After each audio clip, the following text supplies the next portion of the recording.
Hello, ladies and gentle ducks. Welcome back. Welcome back. Welcome back. Ooh, that chord is a bit. Something bad's gonna happen there. All right. We're gonna do a little bit of streaming, probably for around 2 hours ish. 2 hours ish.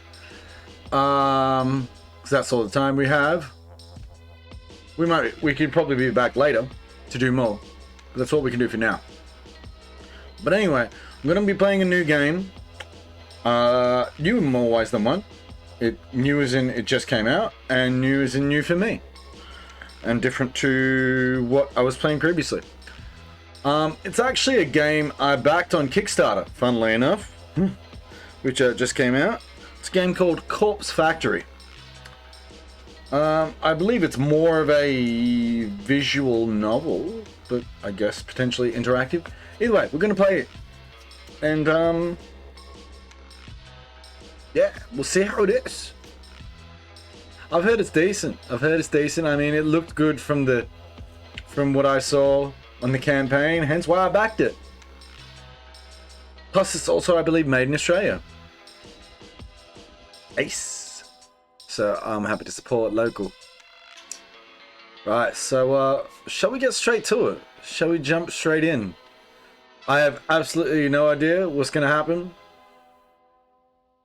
We shall find out. I should keep that up there. No, ooh, that's appropriate music. But right, let's boot the thing up.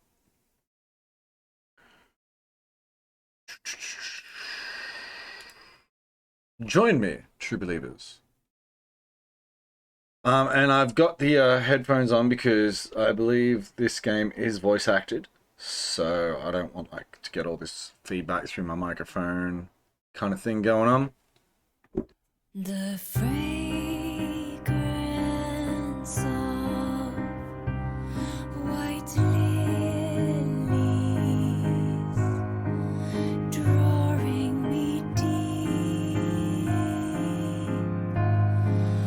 while I wait and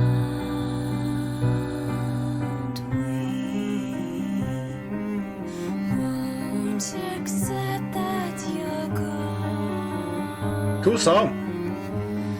No meaning in moving on. Let me rest here beyond this pain, sweet refuge.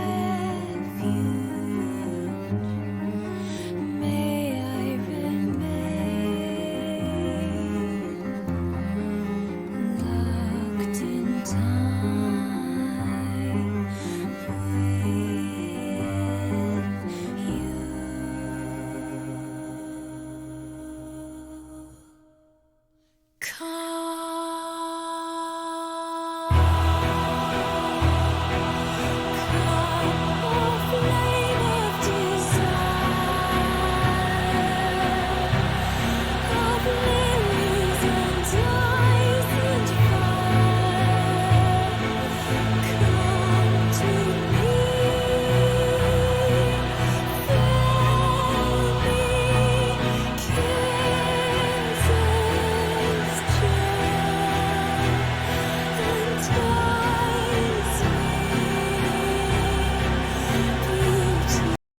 Oh, shit. Sorry. I fucked up.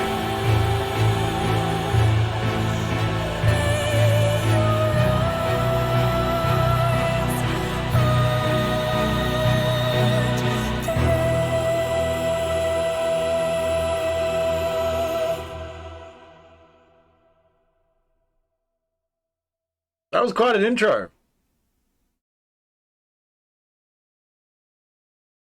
Wow. Okay.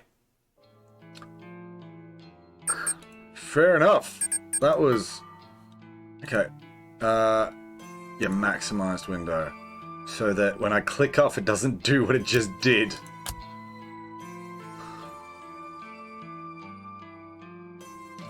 Let's slow that down ever so slightly.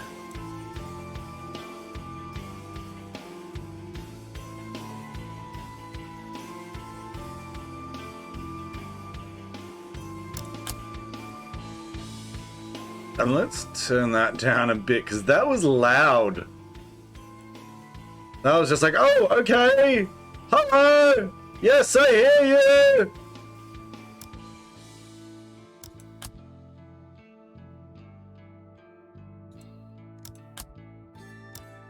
This should be good. Wow. Okay. Nice. Nice soundtrack. Did I get the soundtrack for backing it? Maybe. I'm not sure. Wow. Okay. I'm just gonna put some food on. Real quick. And I'll be back. Wow, it was a hell of an intro.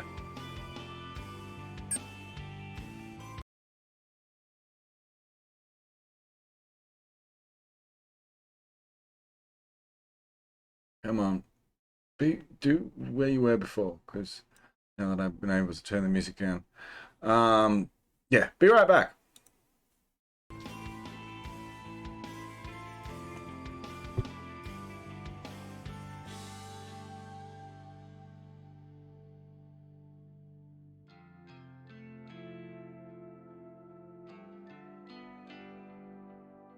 You know what? How about I chuck on the intro for you again? I can't do that? No?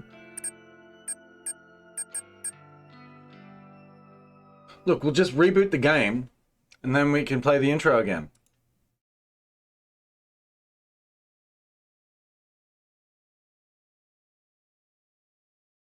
It was not pure game progress. Now it's not hooked. Oh yeah, it is. We're good.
We're back.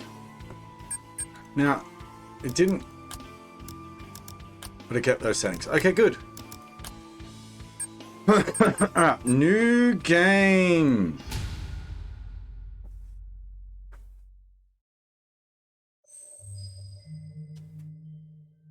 Emi Katsuna.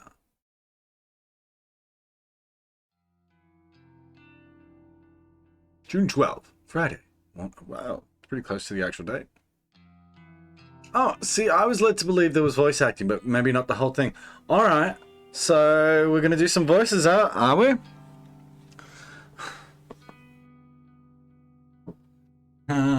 What voice are we going to give Emmy? I know those bitches have been talking about me behind my back. They flash those fake smiles when I walk past. They wave half-heartedly. Half-heartedly. They flash those fake smiles when I walk past. They wave half-heartedly and say, "Oh, hi, Emmy. Oh, you're the only one brave enough to pull off that look." They're all two-faced lying assholes. I hate each and every one of them. Amano, Sachiko, Kurosawa. Just look at them. Everything about them is fake. Fake lips, fake nails, fake smiles, fake personalities. Look, I'll be the first to admit that I'm a fake bitch too. But even I know I'm not as bad as them. I'm not horrible to every person I meet. Apparently Emmy is from Boston. Something, I don't know. Just the ones I don't like. It's not fair that I had to work with them. I just wanted a part-time job. Something breezy and casual. How was I supposed to know these delinquents would obsess over tormenting me? Amano is unbearable, but probably the least terrible of the three. She's a year younger than me and acts like she's some famous pop idol. She's a dropout, just like me, working in this dead-end part-time job. She's a dropout, just like me, working in this dead-end part-time job. So working this dead-end part-time job, so her parents don't kick her out of their house. She spends her evenings singing at underground bars and hanging out with shady talent agents who swear they can promote her and make her the next big pop star. She gets taken advantage of time and time again, but never seems to learn her lesson. I don't know if she's just stupid or if she really thinks she's on the right track to becoming famous. Sachiko is the kind of straight-laced girl you see at every school, studying her ass off to earn her parents' approval. The type of girl that always has the best grades, but never really has any friends. Why is it highlighting girl? She's the kind of girl that graduates, then the reality of the real world knocks her on the ass and she realizes she actually has no clue what she's doing, just like the rest of us. So she settles for the first crappy job she can find, and then suddenly 3 years later she's still slaving away for asshole managers just trying to make ends meet. Instead of being humbled by her station in life, Sachiko decides to take her anger out on everyone around her. I've seen her slap customers out of frustration. How does she still have a job? Rumor has it that she strangled our boss on one occasion. Apparently he's too afraid to fire her now.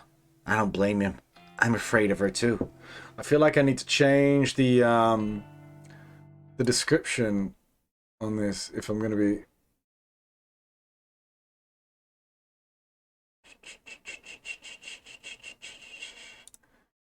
Is voiceover or voice... Yeah, voice acting.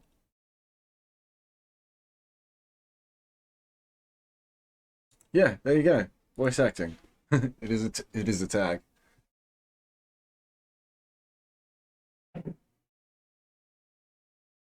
So, alright, we've added that. Oh, and then there's Kurosawa. I could write an entire blog on all the things I hate about her. She's pretty, but she's very aware of it. She seems to have a new sugar daddy every few weeks. Some poor old fool that she strings along and milks dry. She must be nearing 30, but all her friends are still in senior high school. It's more than a little weird. They hang out around the train station, bullying homeless people and shoplifting from the convenience store. I'm pretty certain that she's done time once or twice. Kurosawa's just an all-around terrible person. She makes Amano and Sachiko look like saints in comparison.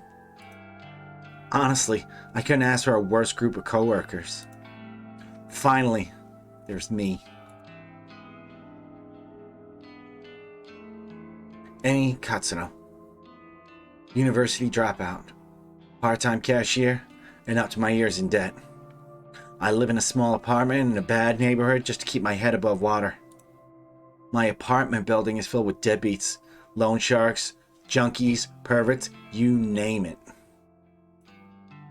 By some miracle, I managed to snatch up the best apartment in the worst building. Although the place is nice, the rent is questionably low.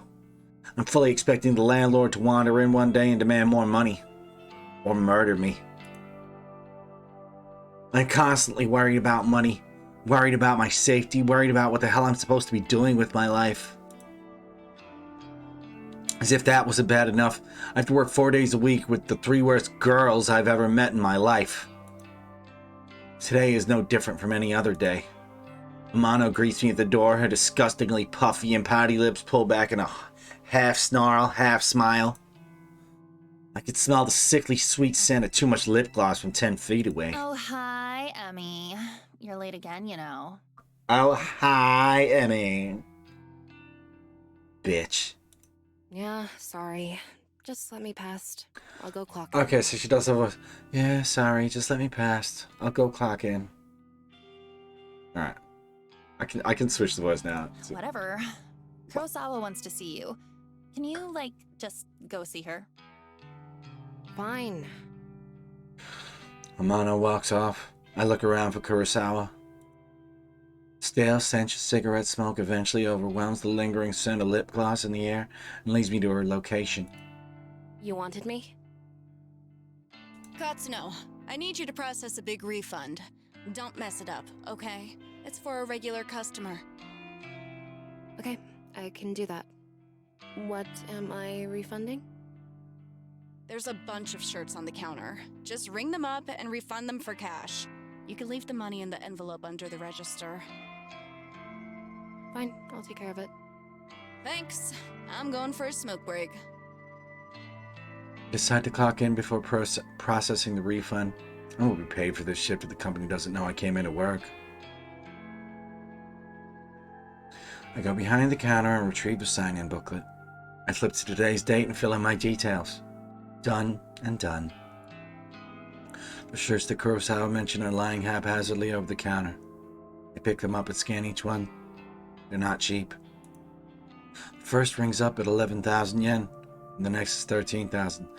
See, this is a bit of a disconnect here. And something I don't quite understand. I mean, I do, but also don't. Yen. So this is obviously... okay, so this is a game made in Australia, set in Japan, voiced by Americans.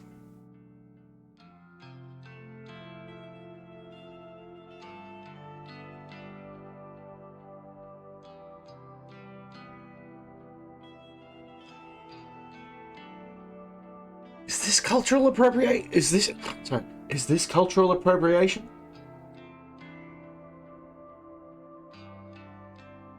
I don't know. There are 6 shirts all up, each one a little more expensive than the last. They don't look worn, and the tags are intact. I'm supposed to ask for a receipt or proof of purchase before making a refund, but the customer is obviously not here. Besides, the request came directly from Kurosawa, my superior, so I can't exactly refuse. The refund goes through the system successfully and the cash drawer opens up. I count out the correct amount of money in 10,000 yen bills, then pop an elastic band around the cash and put it in an envelope. I also print a copy of the refund receipt and slip it in with the cash. Job done. Slide the envelope back under the register and lean against the counter. Surveying the store, see that there aren't any customers around. Still early in the morning after all. We don't usually get much business until around lunchtime. I hover around the register for a while, biting my nails and staring at the clock to pass time. Kurosawa eventually returns from her smoke break. Half an hour must have passed by now. Who does she think she is? You finished that refund? Well, duh. Yeah, I did it just like you said. Okay. She rummages around underneath the cash register and pulls out the envelope stuffed with cash. Her fingers flick through it quickly, counting each note, and she nods as though satisfied. Good work, Katsuno. I'll pass this on to the customer next time they come in. No problem. No problem. Anyway, I'll take over the cash register for a while. You want to go tidy up stock? Yeah, okay. I'm not too bothered if Kurosawa wants to take over my registry duties. It's boring standing around. I'd much rather be doing something than nothing. As I head toward a rack of untidy jackets, Sachiko bumps into me. Sorry, I didn't see you there. Of course she didn't. Sorry. Did she actually just apologize to someone? Sachiko? The customer abuser? That's fine. You okay? I haven't been sleeping real well. I'm just tired, that's all. Well, get some rest, I guess. Thanks. Look, while I've got you here, I know I haven't really been easy to get along with lately. I've got my own personal issues, but that's no reason to take it out on you and the other girls. Can't believe what I'm hearing here. Sachiko has had a change of heart? So I'm resigning as of today. I don't deserve this job. I wanted to apologize and make sure there's no bad blood between us. Okay. Sachiko. I don't know what to say. I never expected this from you. Yeah. If you're resigning, do you have another job lined up? LA accent. Cali. No, not yet, but I need to work on myself first. I have a lot to think about. Well, I mean, as long as you're sure about this. I am. In that case, then thank you for apologizing. I forgive you. Thank you, Emmy. Well, until next time then. Yeah. Until next time. Get the feeling it's not the last we'll be seeing of her. Sachiko takes her leave. I'm still a bit taken aback by her sudden personality change. Did I misjudge her from the start? No, that can't be it. She has a history of abusing customers and coworkers. No way I imagined all that. Regardless, I'm actually kind of glad she's trying to get a grip on her life. Hope everything works out for her. If she's resigning today, then I suppose the only two terrible coworkers left are Amano and Kurosawa. I glance at Amano, who's standing by the door waiting to greet customers. She has a vacant expression on her face, like always. I then look toward the register where Kurosawa should have been standing. But she's not there. Didn't she offer to take over register duties from me? Where the hell did she disappear to? I wander behind the counter. The register doesn't look like it's been touched. Out of curiosity, I slide my hand around under the register, and the cash stuff envelope is gone. No sign of it. The receipt from the refund is lying on the floor. I bend down and pick it up. It's a standard refund receipt, stating the value of the transaction. My name is signed at the bottom since I was the one who processed it. The refunded money is gone, and so is Kurosawa. Did she? No, she couldn't have. Surely she wouldn't have run off with the money. No one would be stupid enough to risk their job over that, would they? Ah, there's Katsuno. You should go ask her about it. Huh? Kurosawa's still here? She seemed to pop up from nowhere. Katsuno, a word, if you please. Ah, Hiroda, the manager of the store. He normally spends his time in the office out back, so it's kind of unusual to see him here. What could he want with me? Kurosawa was tending to the register when she noticed the system flagged a large refund as suspicious. Do you know anything about it? I processed a big refund this morning. Is that so? Do you have the receipt? Here. And in the transaction receipt that is still between my fingers, he looks over it once, then twice, his eyebrows far away. This is quite a large refund. No wonder the system flagged it. Did you get approval from Kurosawa before processing this? Kurosawa was the one who asked me to process it, sir. I never even spoke to the customer that it was intended for. That's not true, Hirota. I don't know anything about this refund. Wait, what? Ooh, snap! Where is the refunded money now? Well, I put it in an envelope underneath the register, but... There's no money here, sir. She's lying to you. Shh. Interesting. No money to be found. And Katsuno, you're the one who signed off on the refund. That makes you responsible. Yeah, I did sign it, but... You're going to have to tell the truth, Katsuno. Did you take the money? Don't make me get the police involved. Do you not have CCTV in this store? Wait, hang on. Do you think I stole it? Kurosawa asked me to process the refund and leave the cash in an envelope. Nonsense. That's simply irresponsible. It's not safe to leave cash out of the register. But... Felt my stomach beginning to sink. What exactly is happening here? Confess at once, Katsuno. I didn't steal the damn money! If anyone stole it, it was that bitch Kurosawa! Enough! We're not going to stand here and argue about this like bickering school children. Sachiko!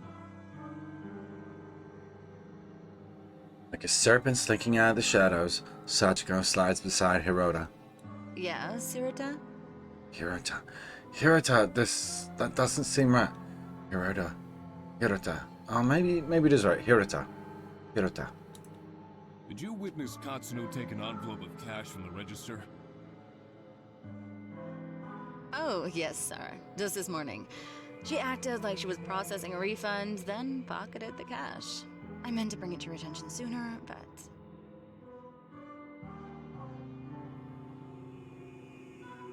These bitches! Sachiko, that bitch.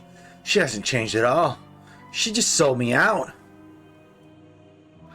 I'm sorry, the accent just keeps changing. Becky. I managed to catch a glimpse of Kurosawa smirking at Sachiko. They nod in unison and giggle. Are they in this together? Are they throwing me under the bus just so they could steal some cash? I can't believe it. I'm so freaking angry. There you have it. A witness to your crime. Kurosawa, if you would kindly call the police. Fucking shit! Oh, bruh. These bitches! I need some socks. Because the heat is doing too much, but it's also still cold. Where's my other sock? That I had on before. I had another sock! Where's my other sock? I'm gonna be right back with socks. Oh, hold on, I got those socks.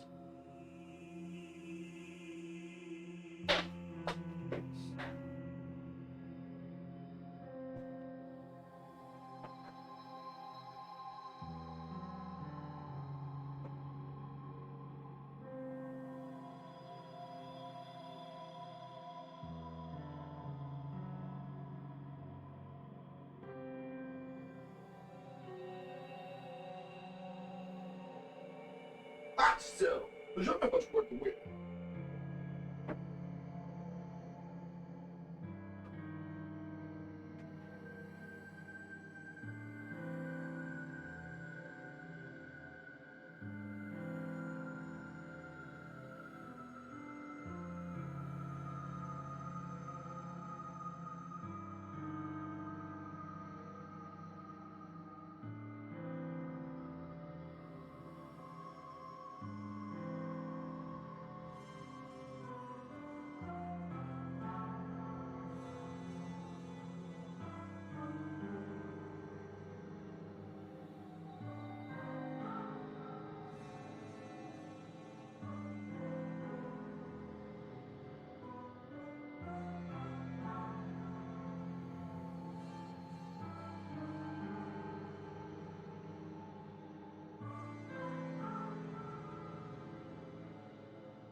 Ooh-wee! That sucks. Ah! There's sense, bud.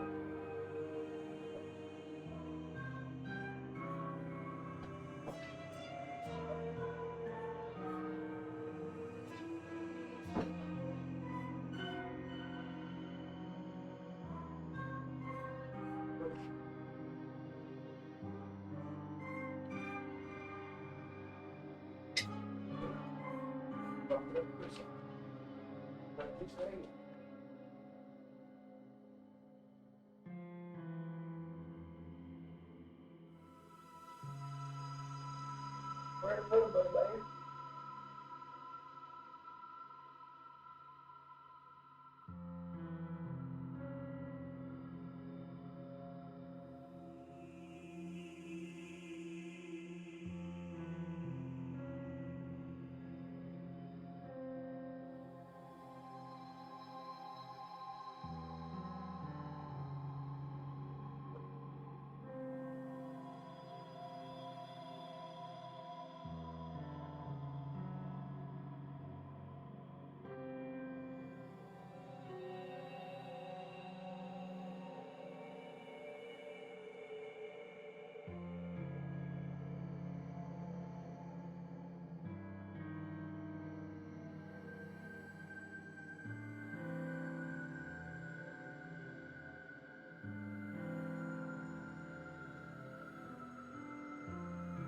Right.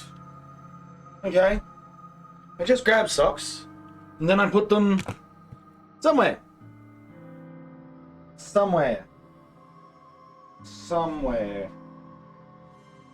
But where?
Okay, I found them.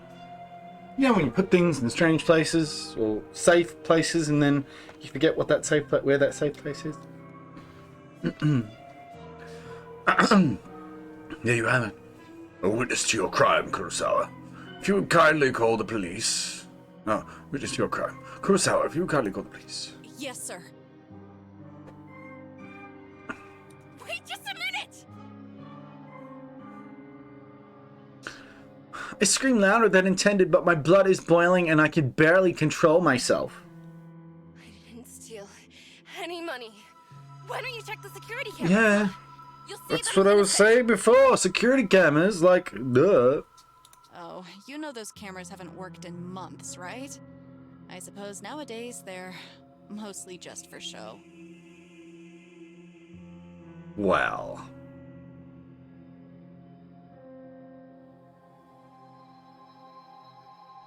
Ain't that fucking ridiculous?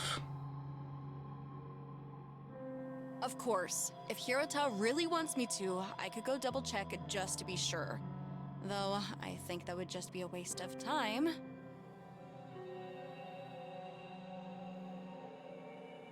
Thank you, but that won't be necessary, Kurosawa.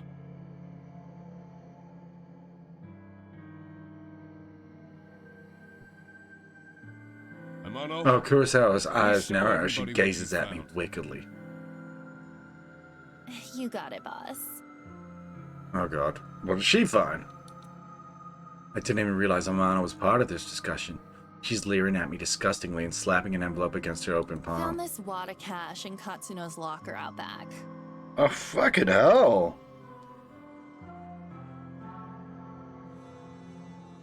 Oh, these bitches are really got it in for Emmy. Shit's messed up. Shit's seriously fucking messed. I can feel the blood drain from my face. I haven't even been out the back today. Are they all in this against me? Did they plan evidence just to get me in trouble? Obviously they're all in on it. Obviously. You're lying! I haven't even had time to go out back today! I mean, what do you want me to say? You think the cash just appeared out of nowhere? Maybe. It would seem all the evidence is against you, Katsuno. Some old Since bullshit. we located the money, I won't have you arrested. But you will not step foot in this store ever again. Do I make myself clear? That's kind of lucky. I mean, it seems... You know... Yeah. I don't think this is a place you really wanted to work, Emmy. You're fired. And I will make sure you never work in any of our stores again. And there's other places to work. There's other jobs. I'm speechless. I can't even process my thoughts. I mean, I'd still be pissed off that these bitches, like, you know, if it was me, it's like, you fucking... Are you fucking for real? I'd be fucking screaming bloody murder.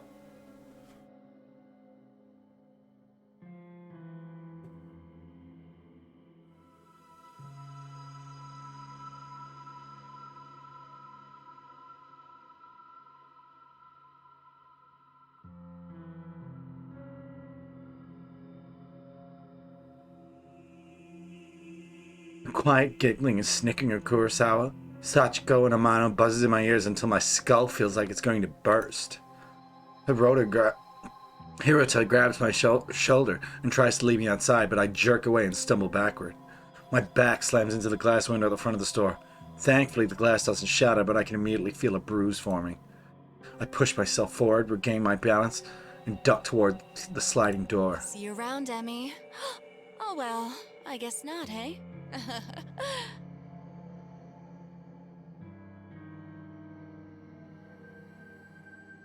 I blink tears out of my eyes as I dash through the store's front door.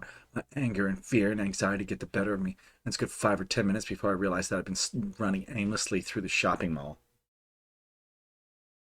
I reach a hand to my eyes to wipe away the moisture and take a deep breath. I look around, trying to get my bearings. The escalators. At least I know where I am.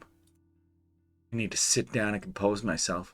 If I don't calm down, I might be tempted to return to the store and start punching those 3 absolute assholes. My head down, I blindly charge towards a small seating area. Watch out! I collide headfirst with somebody in front of me. Without thinking, I scream out in anger. Watch where you're going!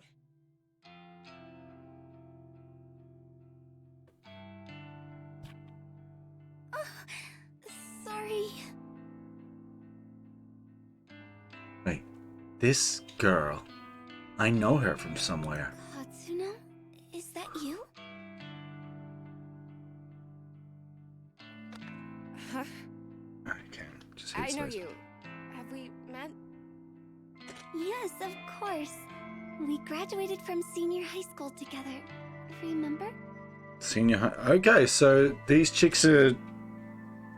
I mean, it does make sense. I mean, they kind of.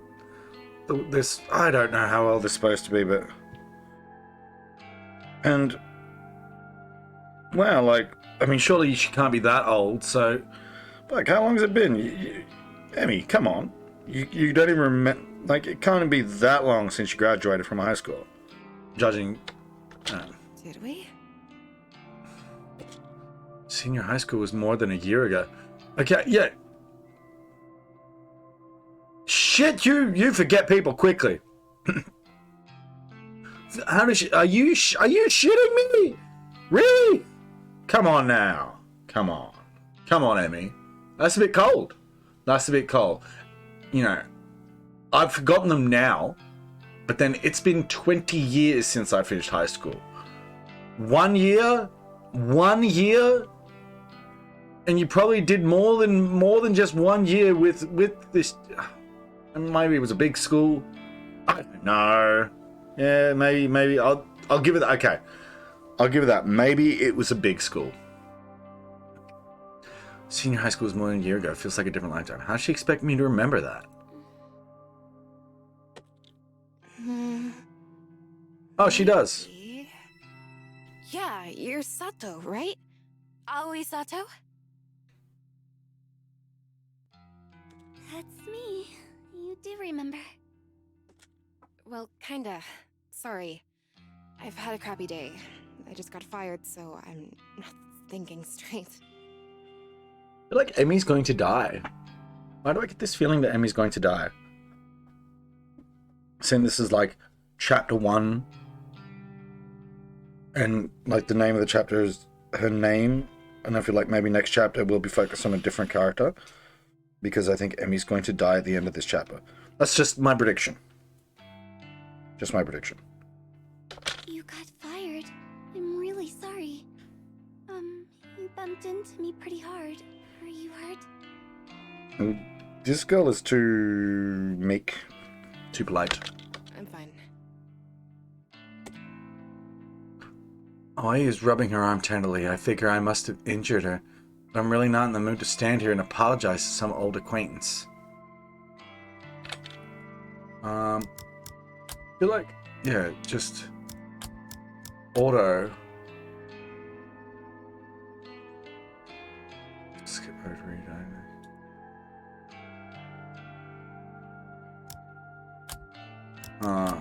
That's not what I.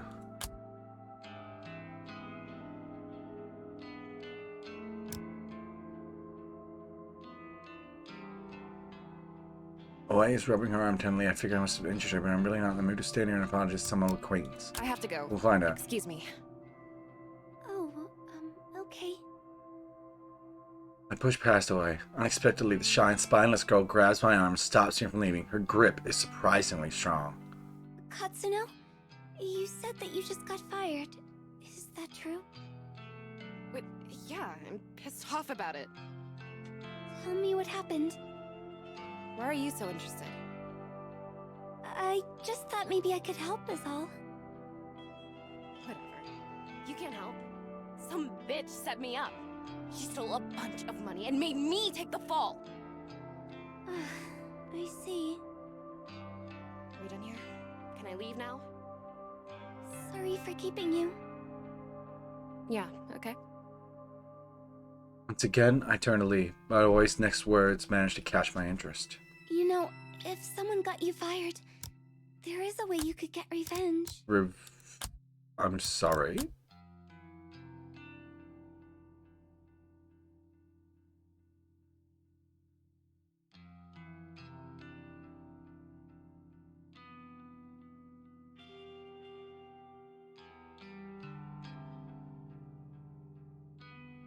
Oh, okay.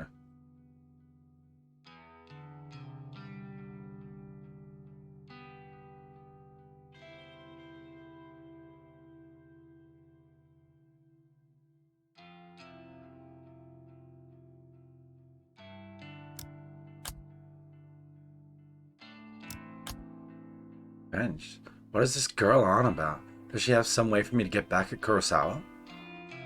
What am I thinking? Can't even step foot back in the store. My chance to get any kind of justice just doesn't exist. Revenge? What the hell are you talking about? Never mind. I shouldn't have said anything. Hell no.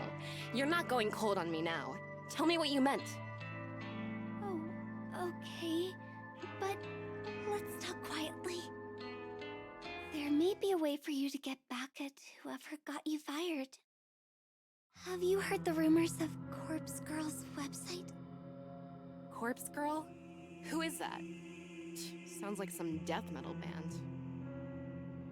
It does. Oh, he ignores my comment and continues on with her speech. They say that if you visit Corpse Girl's website, you can request a death.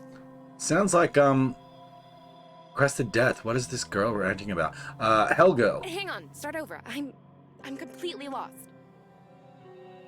Oi frowns, a look of annoyance on her face. Say somebody wrongs you, and you want to get revenge on them. Go on. Rumors state that you can visit Corpse Girl's website and fill out a form in order to request a specific person's death. This corpse girl. Is she, like, a hitman or something? No one knows the truth. All I know is that her victims always receive a photo of their own corpse before they die. How is that possible? Hectic. I don't know. I've been wanting to use the website for some time. There's somebody that I'd be happier without. But I'm not brave enough to go through with it. Still, I want to know if the rumors are true. If you use the website, you could tell me if it works or not. This whole thing sounds sketchy. Risky. Are the police gonna come get me if I go on this website? I've got no idea. Well, thanks, I guess. Well, he doesn't make a further attempt to stop me when I turn on my heel and walk away. I don't know what to make of her suggestion. Could such a website even exist? The ability to request a death just sounds so unbelievable. And yet, I find myself unable to get the possibilities out of my mind as I make my way towards the train station. Corpse Girl, a website tailored for revenge. I could daub in Kurosawa, Sachiko, Amano. If I could remain anonymous, then no matter what happens, whatever fate befalls those girls, it couldn't be traced back to me. I start to wonder if ordering the deaths of a few girls simply because they got me fired is a little extreme. Although, they're not exactly saints, they're closer to human garbage more than anything else. They've always been hostile towards me. I'd probably be doing the world a favor if I had them all killed. They screwed me over without a second thought. Who knows what they might do to their next unsuspecting victim. Yeah, killing all 3 of them is the right thing to do. Removing them from the planet will prevent them from hurting anyone else.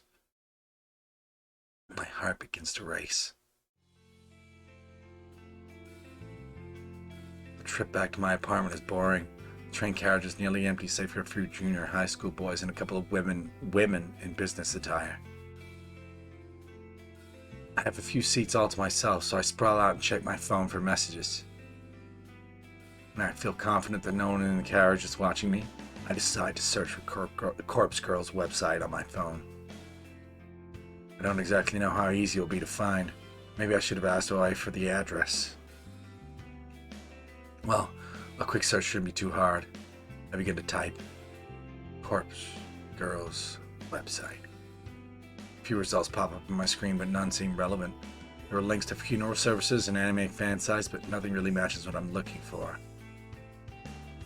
Maybe this is a bad idea. I should probably delete my search history. Maybe just one more search. Corpse Girl, request, death. My phone seems to lag for a few seconds as the search is submitted. Then, a fresh list of links appears. The top result catches my eye immediately. Corpse Girl, revenge at your fingertips. This must be it. I click the link, and the website loads immediately.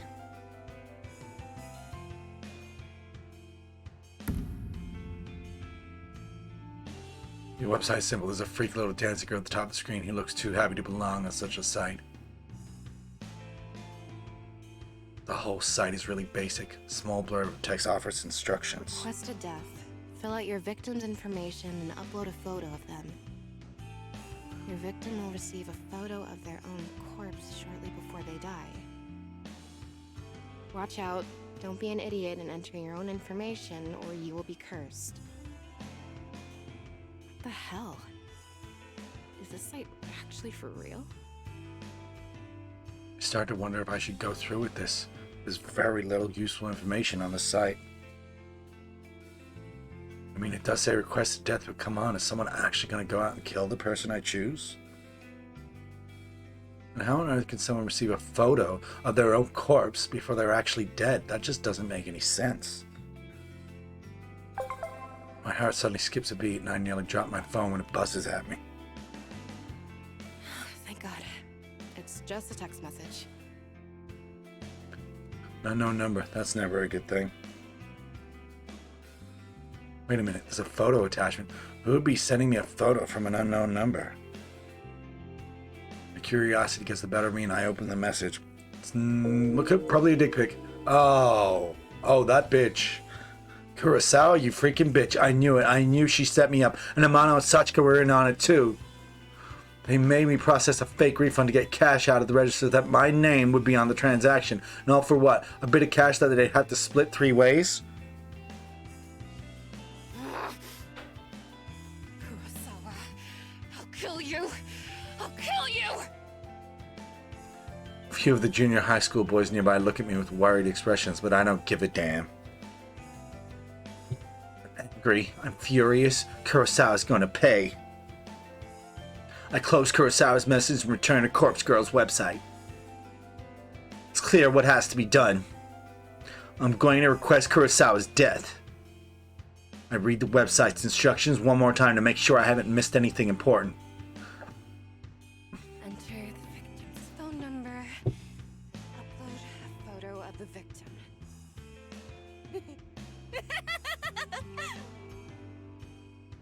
I can't believe it. Kurosawa just signed her own death sentence. She sent me a photo of herself and her phone number is included with the message.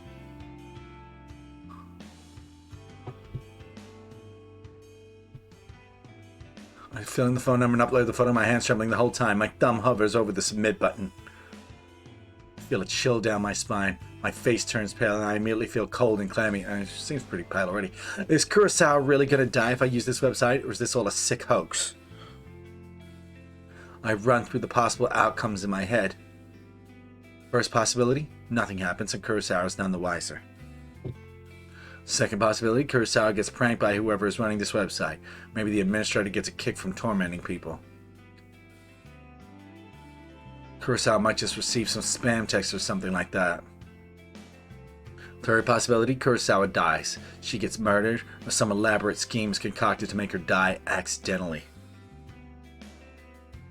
My lips curl into a frenzied smile. I like the third possibility the most. I slam my thumb down and smash the submit button. Prepare for the end, Kurosawa.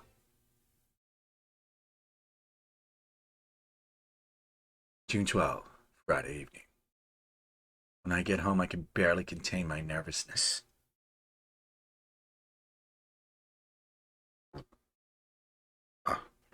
Order's not still on. Which is good because I think my food might be ready. And I've got headphones on so I can't hear the oven. So I will be right back in just a moment.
Okay, good thing I checked because it was almost to the point of being burned.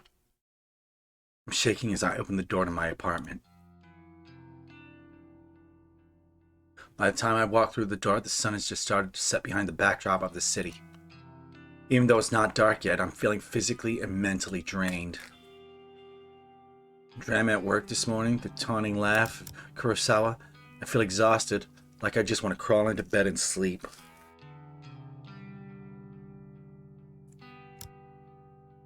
Despite my dipping energy levels, I can't extinguish the burning question flickering within my mind like a candle flame. How will I know when or if Kurosawa is dead? Will Corpse Girl's website notify me? No, of course not. I didn't give any of my personal information to the site. The entire thing was anonymous. It's not like I can visit the store tomorrow and see if she comes into work. I'll be kicked out as soon as I show my face. So what do I do? That's it.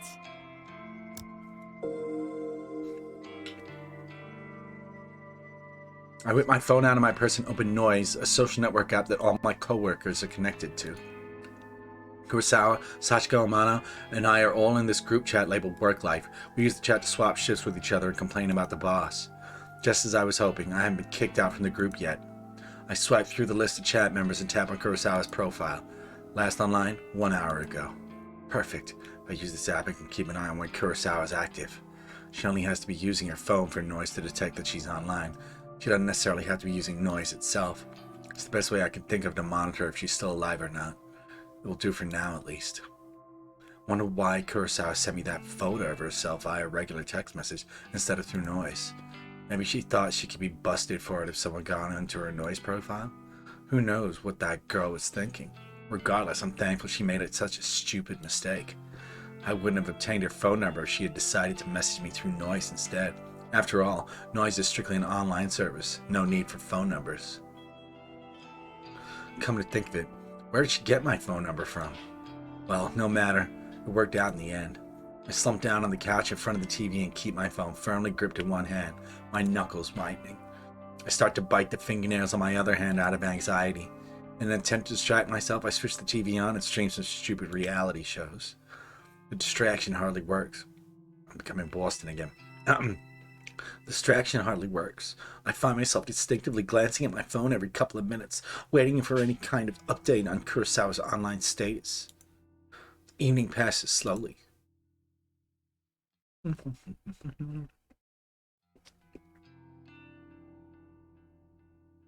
June 12th, Saturday morning. Sunlight streams through the open curtains, and I startle. Did I fall asleep on the couch? What's wrong with falling asleep on the couch? I wipe my mouth with my sleeve, cleaning off a trickle of drool from my chin. My phone is still in one hand, and I quickly check it. I tap the fingerprint smeared screen, but it's not responding. The battery died. I must have fallen asleep and left the screen on all night. I race towards my charger and plug it in, anxiously waiting for just enough energy to turn the phone screen back on. After what seems like an eternity, the phone comes back to life. I catch a glimpse of the clock as I swipe the lock screen away. 6:34 a.m.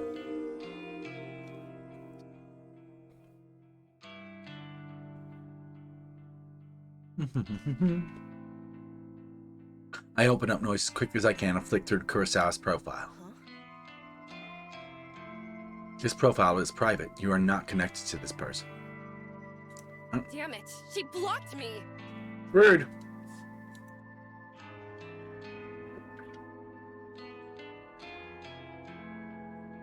Fuck up.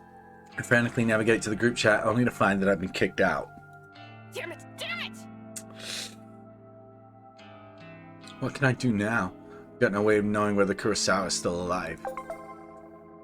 I slam my phone down in frustration and it vibrates in retaliation. Huh? Another text message.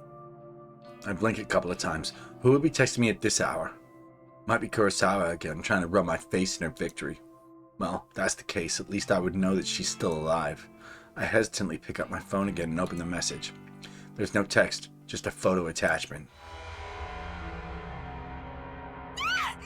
Oh.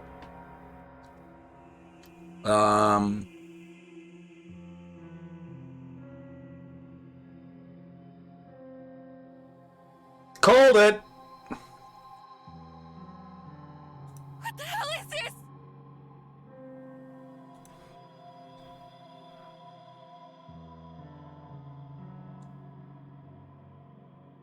A photo of a dead body, twisted, crumpled like it's fallen from a great height. A spatter of blood is flecked across the grass. It's hard to make out the details of the person. Dirty blonde hair, familiar clothes, smudged makeup. This dead body, is it supposed to be me? There could be no mistaking it. Without a doubt, this is a picture of my own corpse. I shriek again, unable to process what I'm seeing. I'm so entranced by the battered corpse that it takes me a minute to notice the timestamp at the corner of the photo. It's today's date, but something is off. The time says 7:28 a.m. That's about an hour from now. I shiver involuntarily and feel the sickening sensation of bile rising in my throat. This photo. Is this a prediction of my death? Am I going to die within the hour? Maybe.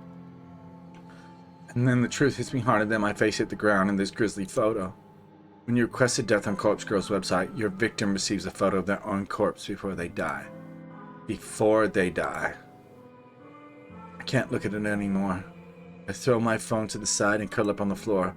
Did Corpse Girl send this to me? And how? How did somebody get a photo of my corpse? A photo that's seemingly from the future?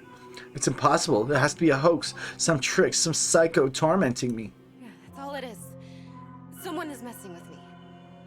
Probably Kurosawa.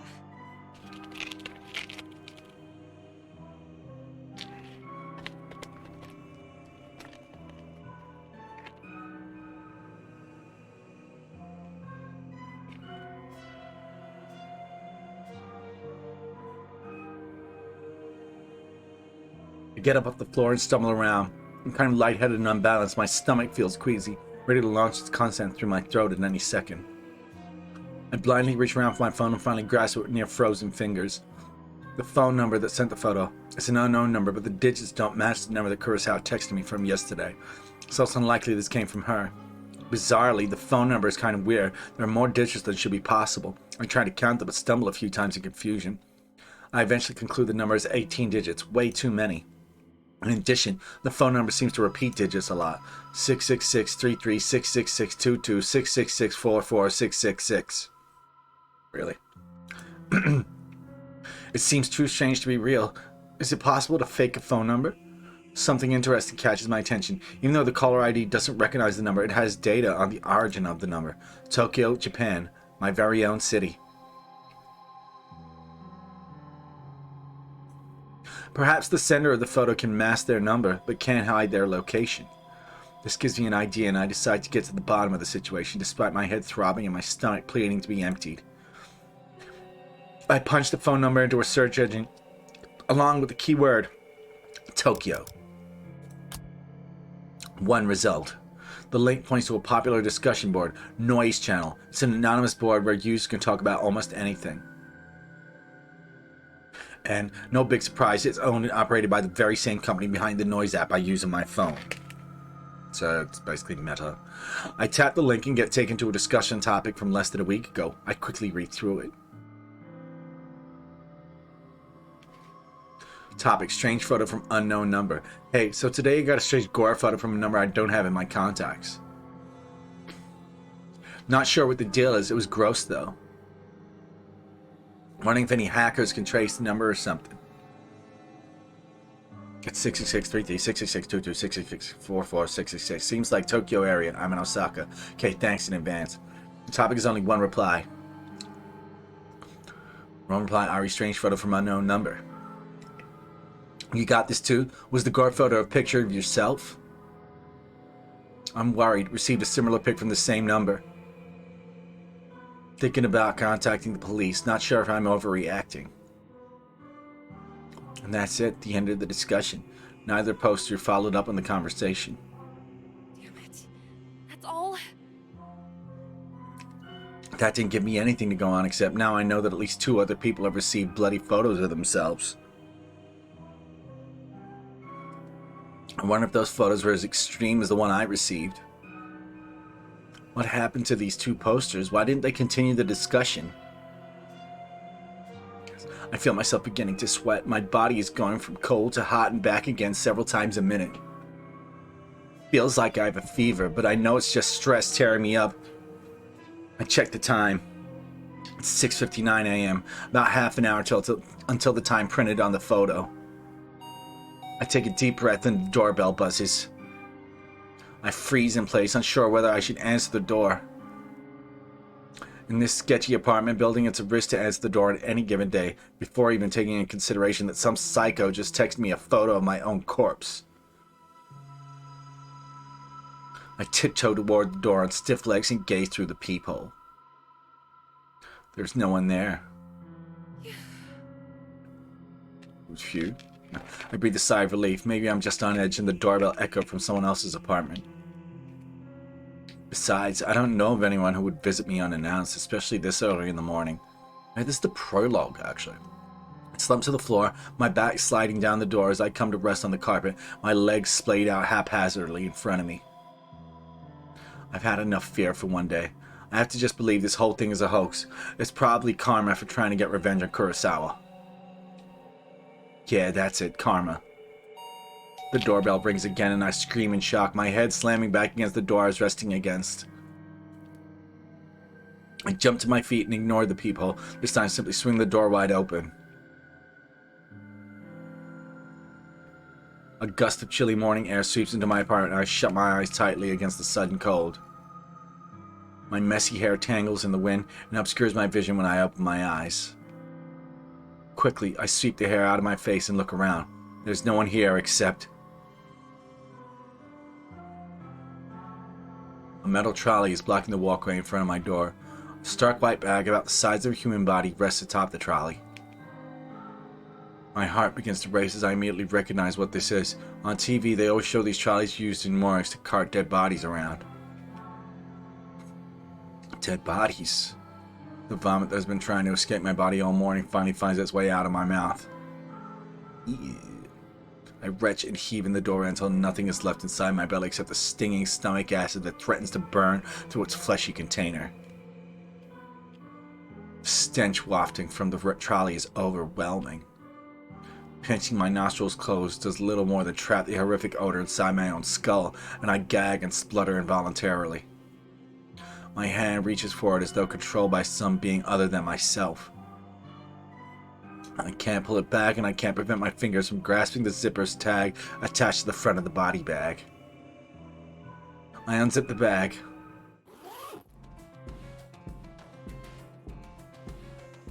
And there I am, a wretched corpse exposed to the day's first rays of sunlight. I stand here in the door as I lay there atop the trolley, simultaneously alive and dead, but more dead than alive in both bodies. The bruising on my face is horrific, and I reach a stiff finger to my own lips, my living lips, tracing the outline of the bruise I see before me. There's no pain where the bruise should be, and I breathe a sigh of relief, for why would there be any pain if I'm already dead? To feel pain would be absurd, and then I would really have to start worrying. I wonder how I died.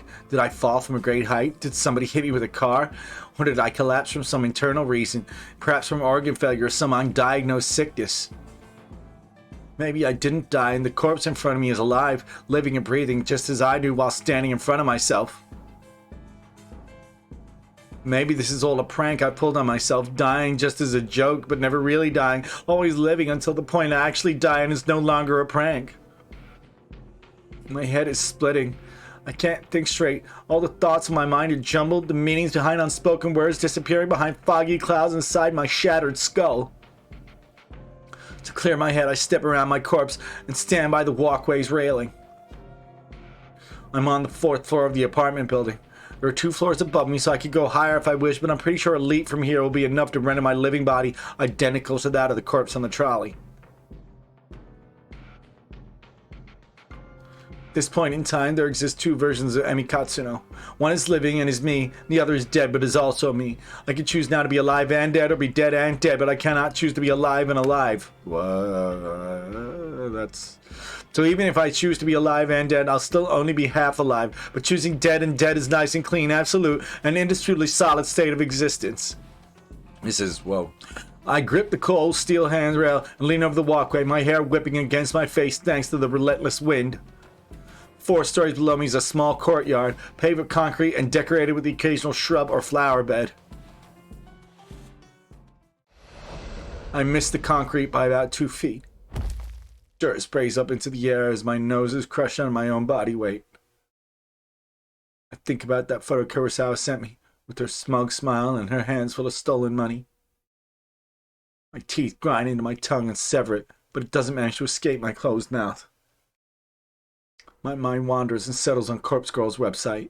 What was that all about anyway? As far as I know, nothing happened when I submitted Kurosawa's details. Maybe Kurosawa found the website as well and submitted my details first. I guess Corpse Girl got me. Well played, Kurosawa. I think I could taste blood in my mouth, but it might just be a memory from some other point in my lifetime. A blinking light from a nearby parked car kind of irritates me, but then my vision turns blue or black and my only concern is how I'll never truly know what...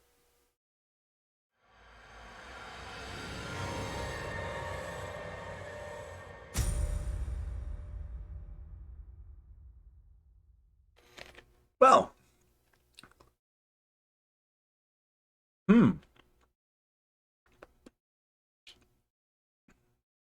That was, quite the prologue. Act 1, Noriko Kurosawa. Okay, radio.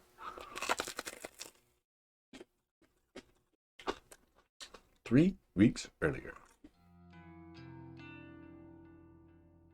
May 25th, Monday morning.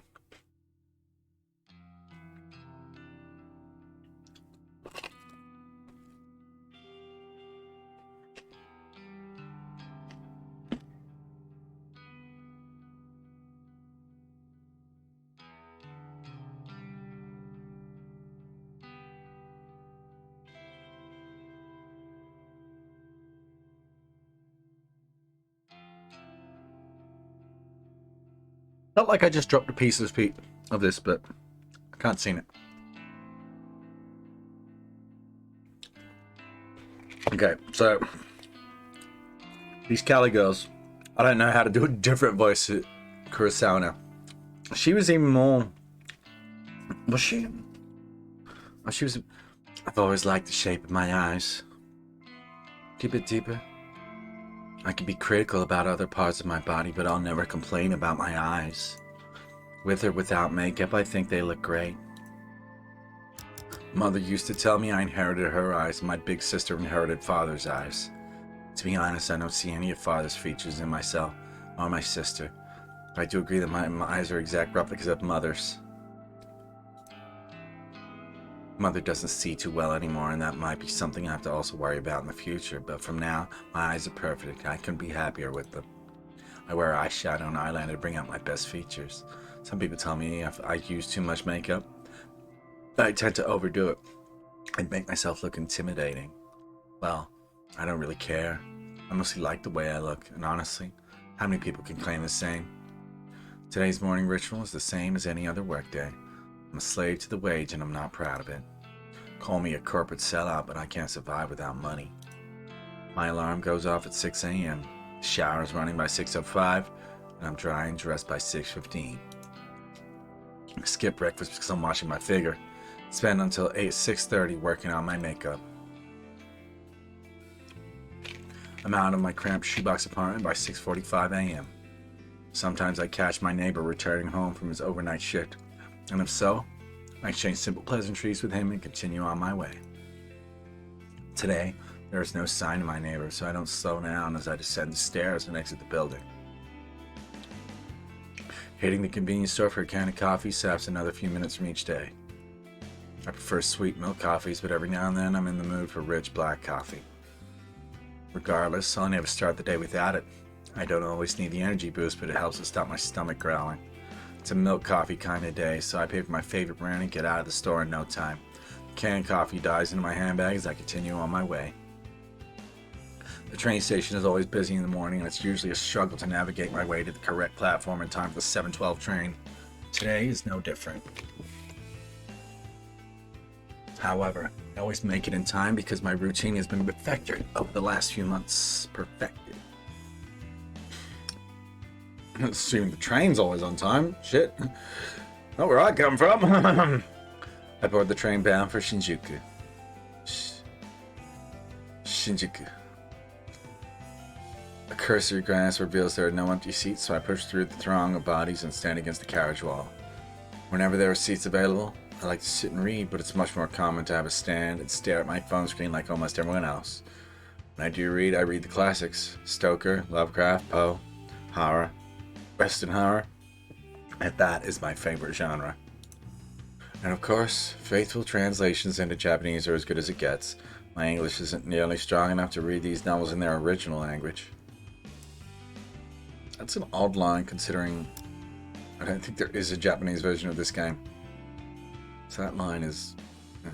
if I'm stuck staring at my phone screen, I like to stalk people online. Acquaintances, so the few friends I have, lead such boring lives. They post about the most mundane topics all day, every day, acting like they'll shrivel up and die unless they get the attention they seek. I find their dull, tedious lives simply fascinating. From behind the safety of a glass veil, I can fulfill my voyeuristic fetishes and consume as much pointless information as I desire. Knowing every mundane tidbit of people's daily lives turns me on. This morning is the same as any other. I stare down at the phone held in my frail hand. My fingers move of their own accord, scrolling and tapping against the backlit display, pausing, pondering, pouncing on any post or picture that my pupils haven't yet consumed. That was some alliteration there. Standing in the train carriage, packed to the gills with people, I can't help but feel my face getting flushed and my steamy breath escaping my lips. I digest post after post, photo after photo, memorizing the comings and goings of every single person in my noise activity feed. I catch my breathing getting heavier, my gasps becoming short and sharp. Ray went to the dentist yesterday for a root canal. Mizuno shared some photos from her international vacation.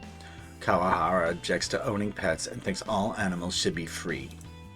My cheeks glow crimson. My chest begins rising and falling quickly.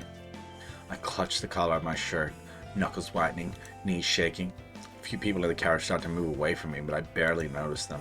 My fingers keep scrolling and I hit the jackpot. A new post from a coworker in my office, Tomoe Watanabe. She's a gal girl, the type with a heavy fake tan, bleached blonde hair, and questionable clothes. I hate her, but I love her posts. This morning's update reads, Domomo, 53 minutes ago. Just found this Corpse Girl website. Such fake bull. Waiting to meet a bitch to try it on. Tomoe just discovered Corpse Girl's website, huh? I feel a slight squeal trying to escape from my throat as my legs threaten to buckle underneath me. I can't take the excitement anymore and I have to force my phone from my hands and bury it at the bottom of my handbag. Deep breaths, Noriko. Deep breaths. I need to calm down and control myself. Composure is key. I close my eyes and let a cool breath of air whistle through my slightly parted lips. Feeling a little calmer and no longer ready to explode, I analyze the information I just read. Tomoe wants to try out Corpse Girl's website. That's good. That's very, very good. Rumor has it that you can visit the website and request the death of somebody you know. How and if the victim dies isn't known to the public. Because of that, some people are pretty quick to dismiss the site as a hoax. However, the most interesting part isn't how or if the victim dies, but rather what happens to the victim before they die. Supposedly, the victim will receive a photo of their own corpse. How this photo exists before the victim's life is snuffed out isn't public knowledge. But the thought of this phenomena occurring is utterly intriguing. Nevertheless, the site has been gaining popularity lately, at least in certain corners of the internet. Message boards like Noise Channel and other similar sites have picked up on the rumors and like to exaggerate the website's authenticity. The fact that someone like Tomoe, a rather dense, dim-witted individual, has discovered the website means it's actually more well-known than I previously thought. It means that people are actually talking about it outside of the internet. Chances are good that Tomoe will want to try it out and request the death of someone in the office, a coworker. Me, perhaps. She hates my guts as much as I hate hers. Finally, something exciting is going to happen in our dull The next workplace. station is Shinjuku. The doors on the right side will open. Please change here for the Chuo line, the Shonan Shinjuku line, the Saikyo line.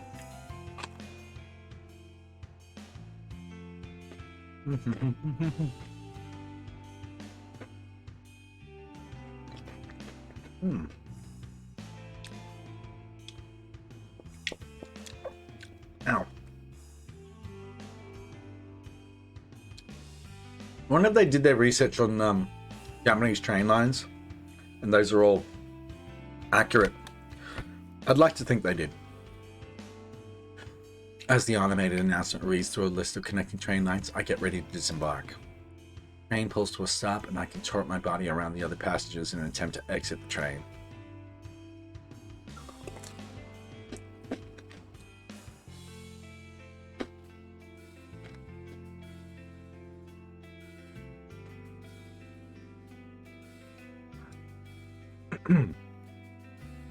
Finally free of the tangled mass of flesh, I hasten my pace and navigate through the labyrinthine station.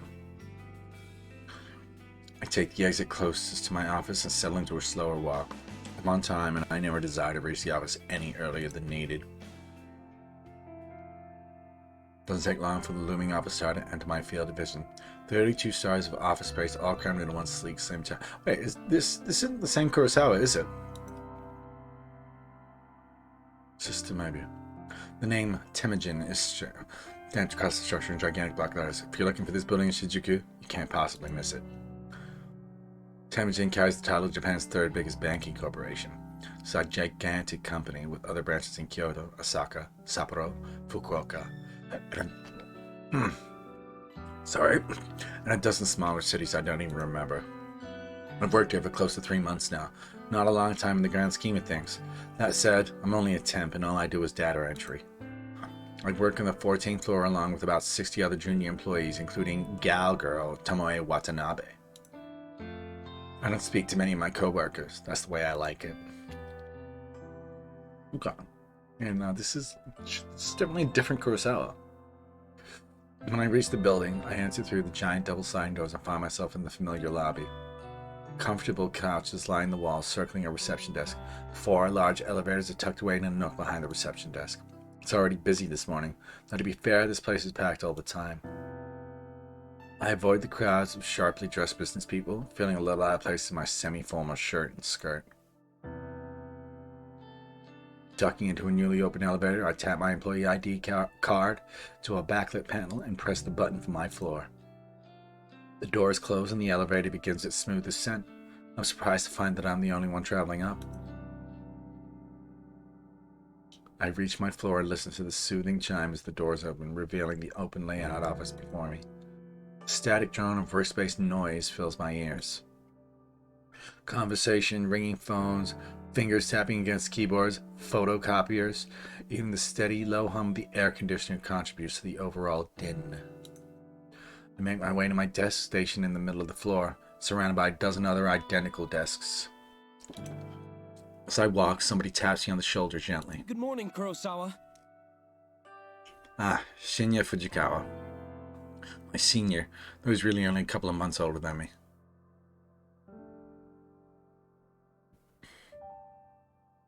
Scusi.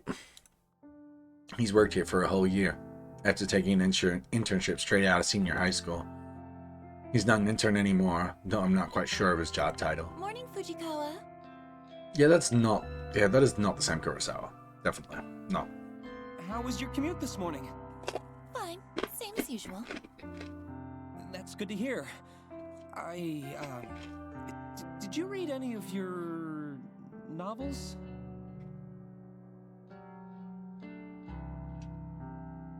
He's referring to the horror books I like to read. Okay, so yeah, so I'm gonna not be doing this because it's a different Kurosawa.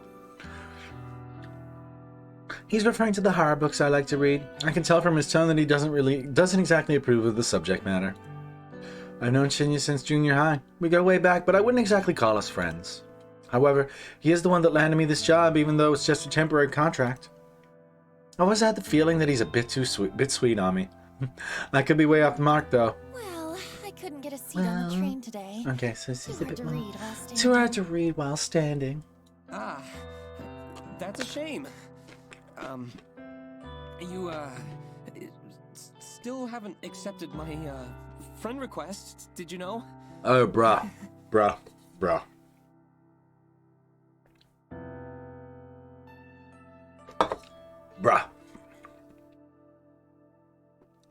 I had to fight the urge to roll my eyes. He's a nice guy, but we were connected on Noise once before, and I had to delete him.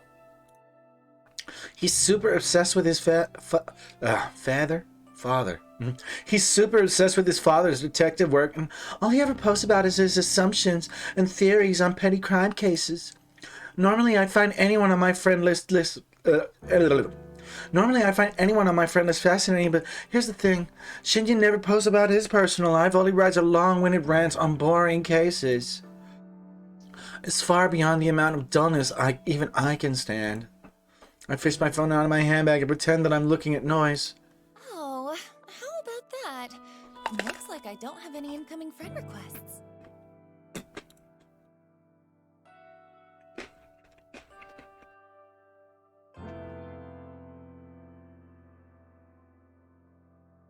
I quickly dip my phone into my bag. How peculiar. Well, I'll try and nudge again later. Sure, no problem. Well, anyway, I better get to it. Work hard today, okay? You got it.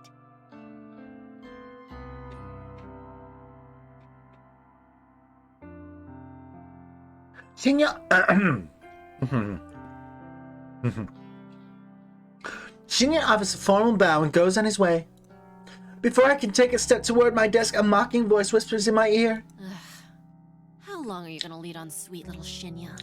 It's Tomoe. I shiver and find Tomoe Watanabe lurking right behind me, buzzing around my neck like an irritating mosquito. That poor boy really has the hots for you. When are you gonna tell him you're a cold-hearted psycho? Listen, I'm not leading him on, and I'm no psycho. Huh. Sounds like something a real psycho type would say, don't you reckon? Relax, Becky. Of course, this is none other than Gal Girl Tomoe. Tomoe, the very same brain-dead moron who posted this morning about wanting to try Corpse Girl's website. She's the kind of person that likes to stir up trouble and instigate conflict. She's had her vacant eyes on me since the first day I stepped foot in the office. She loves to torment me any chance she gets. Maybe I rubbed her the wrong way somehow, though I'm not sure what I ever did to her. Even though she's a data entry temp like me, she's worked here just a little longer than I have. Unfortunately, that means I have to defer to her as my superior in this professional environment. She knows as much and likes to take advantage of the fact as often as possible. It's funny, you know. You don't look like the type of skank to lead on a goody-goody like Shinya.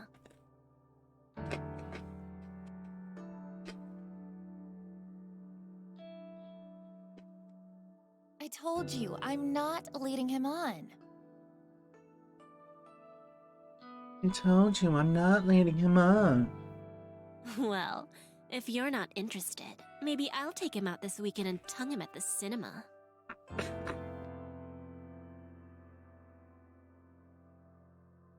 Okay. Go for it. Gross. Do what you want, but I doubt he's into someone with your, looks. Ooh, shots fired! Oh yeah?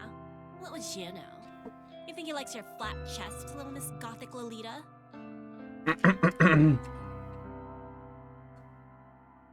I know I should shrug off comments such as this, and normally I would. But backing down from Tomoe isn't something I can do easily. I'll give you a tip. Guys like Shinya are smart. Clever. If you want to impress him, don't let him know your head is as full of air as your inflatable breasts.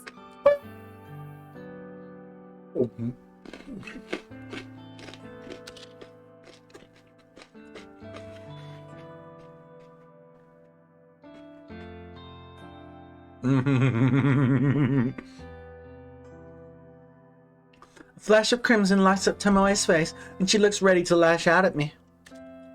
A group of co-workers, juniors like us, look over to us in concern. Tomoe takes a step back from me, but not before signaling a rude gesture with her fingers. What, like this? Or like this? No, that's rude. Oh. Yep. We ain't done here, Noriko. Watch your back.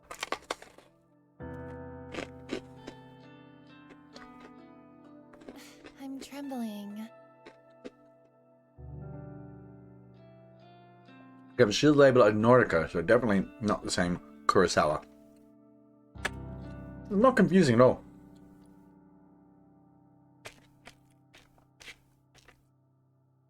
Tomoe walks away, and I breathe a sigh of relief. If it wasn't for having to deal with her, I wouldn't dread coming to work every day. Anyway, I wonder when she's planning to test out Corpse Girl's website. Will she try it on me since we just fought? Probably. I'm not really sure if I should be excited or scared. Either way, it will definitely be fun to find out what happens if she does try the website. I finally reach my desk and take note of the time. I was supposed to start working 5 minutes ago, so I'll quickly log into my computer and check today's task list. So all standard stuff today. I need to transfer a few tables and numbers from a spreadsheet into our company's online database. When I'm done, I'll have to run it by a few other people and then commit the changes to the server. The work is dull and repetitive, but my salary isn't bad. On the plus side, I get to wear headphones and listen to music while I work. I dip into my handbag and retrieve my headphones, my phone, a can of milk coffee, and a handful of breath mints. I lay them all out on my desk neatly. I slip my headphones on, plug them into my phone, and hit play on my work playlist. Loud symphonic metal lovingly thrashes my ears as I crack open the can of coffee and take a long sip. Okay, let's get started.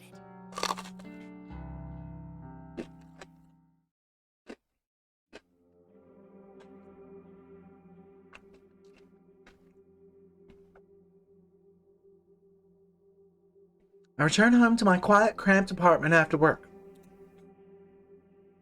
The place is eerily silent, a stark contrast to the bustling office where I spend my days.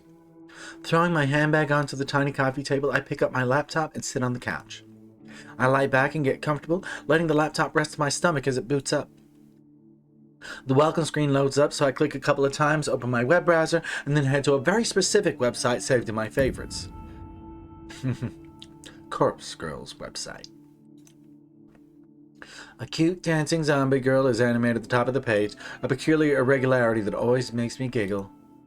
I notice that the page view counter at the bottom of the site is nearly the same as it was yesterday. There have been maybe 4 or 5 new visitors. I have a sigh. Maybe the website isn't quite that well known after all. That begs the question, how did Tomoe discover it? Well, never mind that. I scanned the website's content. Request of death, big bold letters headline the site. The intention couldn't be clearer. Further information on the site is sparse. Brief instructions tell the user to fill in the victim's phone number and upload a photo. Aside from that, there's not much else to mention. Doesn't even ask for a name. After scanning the site, I move my mouse to the browser's address bar and click. I type / after the website address and add the word admin. I hit the enter key. A login page presents itself with empty username and password fields waiting to be filled in. My fingers tap dance around the keyboard, and within moments, I'm presented with a brand new page. A blinking slab of text greets me. 1 new request! A crooked smile cracks my stony expression. Finally! Somebody has requested a death. Somebody has asked me, Corpse Girl, to kill a victim. This is where things get exciting. I giggle and feel my cheeks flush red. This is the first request I've had for about a week. I've been logging in every evening, fingers crossed that somebody has elected a new victim for me. Today, my wishes come true. I can't help but feel emotional at times like this. My lower lip trembles as I feel tears welling up. I dart the corners of my eyes gently to avoid smudging my makeup. As I hover my mouse cursor over the view request button, a familiar and pleasant tingling sensation surges in my chest, my stomach, my thighs. I shiver with anticipation, my hot and steamy breath beginning to fog up the laptop screen. I click the button. Request details. Today, 2:47 p.m. local time. Victim's phone. Blah, blah, blah, blah. Downloading image attachment. The victim's photo automatically loads on my screen. The person in front of me is a total stranger, but that's okay. It doesn't change the task set out before me. A woman, rather plain, in her early 30s. She's well dressed with minimal makeup, and she's not really putting her personality on display. It's a nice photo. better quality than some of the images I've received in the past. In fact, the photo looks like a corporate ID picture. I wonder if it was downloaded from a company database or website. Well, the source of the photo doesn't matter. The simple fact of the matter is that somebody has made a request for this person to die. It falls to me to fulfill that request, and as Corpse Girl, I take requests very, very seriously. I have the victim's photo, and I have her phone number. All I need now is to select a way for her to meet her untimely demise. I previously thought about including an extra field on my website, an option for the user to choose the way they want the victim to die. After all, it would reduce the amount of strain on my creativity if the method was decided for me. But after careful consideration, I decided against it. Some people are sick, twisted. The cause of death could be far beyond my means and impossible to achieve. Therefore, allowing the user to define the cause of death just isn't feasible. Instead, I'll stick to my current modus operandi. Everything depends on the quality of the victim's photo. If it's detailed and the victim features are easily distinguishable, then I can be rather creative with the cause of death. Perhaps the victim's face suffers grotesque burns or she has an iron stake thrust through her skull. However, if the victim's photo is low quality and doesn't provide enough detail to identify the subject, I have to resort to the default cause of death. A terrible, unlucky fall from a great height. Maybe she slips, or maybe someone stumbles into her and sends her tumbling over a rail. The end result will be the same, a swift, crushing death from on high. The victim will end up face down on the concrete, completely unrecognizable save for her clothes and accessories. It's not my favorite cause of death, but in some cases it is necessary. Regardless, it is still a valid way to fulfill the request. For now, it's time to get started. I can barely contain my excitement. I squirm against the couch, crossing and uncrossing my legs in a vain attempt to dissipate the heat rising through my body. Taking a deep breath, I try to calm my nerves and get to work. The victim will receive a photo of her own corpse, time-stamped with the date of her death. It's Corpse Girl's signature move, my calling card, if you will. Seeing an image of one's own disfigured corpse is sure to strike fear into one's heart, and that's precisely the reason I take this step, to make the victim panic and act rashly. First things first, I save the victim's photo to my laptop's hard drive. I store it in a folder discreetly named System Files, hidden away in the root directory of my operating system. A password-encrypted directory, of course. Next, I open up my favorite image editing software and load the photo. Looking carefully at the detail in the picture, I can see that this will be a work of art. I can really go to town with this request. I minimize the software, open my web browser, and access a particular website. The database of the deceased, the DD as it's known on the dark web, my secret weapon, the ultimate resource for my work. The DD is a collection of countless high-resolution photographs of dead bodies. Murder victims, crime scenes, suicides. If somebody has died in one way or another, chances are good that some perverted individual has captured the moment in all its gory glory. Such valuable images are essential to my work. Using these photos as a base, I can edit my victim's details into the picture. My process is simple. I start by locating the perfect corpse photo. I search the database, and in less than 2 minutes, I discover a disgustingly detailed photo of a woman with her entrails spilling from her stomach. Her face is blue, having suffocated before even having a chance to bleed to death. She's about the same age as my victim. She's of similar height and build. Finding a photo that specifically suits my victim's features is easy thanks to the DD's excellent catalog of tags and filters. I simply search for the keywords that match my victim's description and find a corpse that fits. Using this photo as a starting point, I digitally edit my victim's face onto the body. It's not some quick job that even a child can do. It's a painstakingly crafted work of art that would fool even the keenest eye. An hour passes, then 2, then 3. Before I know it, midnight is come and gone. But the work is nearing completion. All that remains is to add the final touches. I like to add specific, distinguishable details to the image. A personal item or accessory, clothes, makeup, you name it, I can edit it in.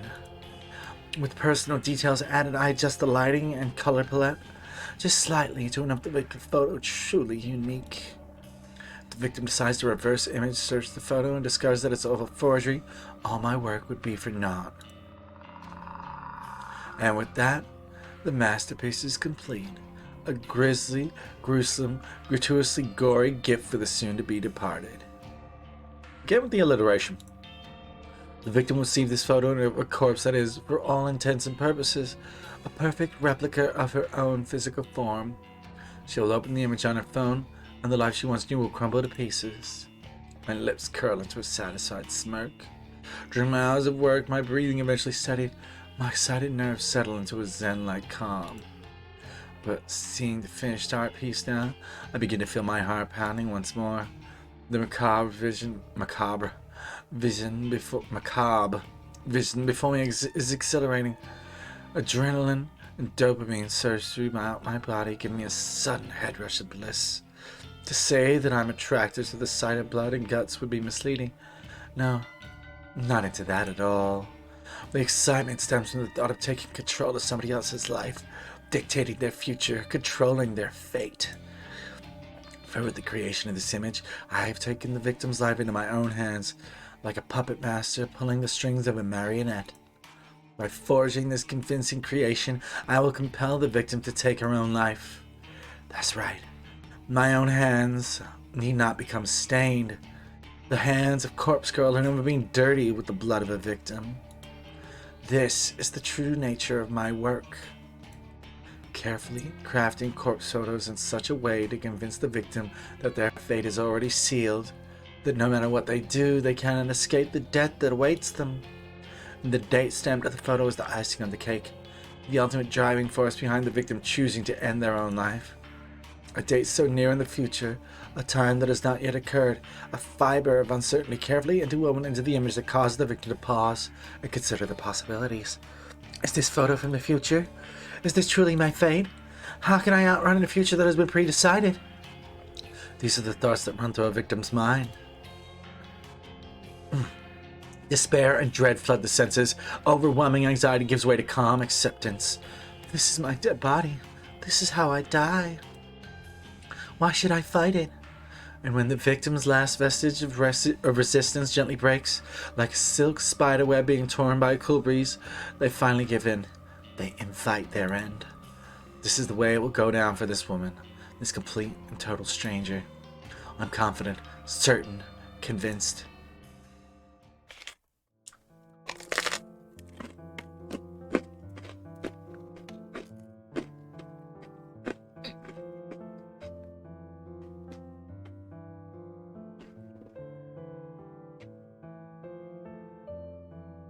Getting food was a mistake.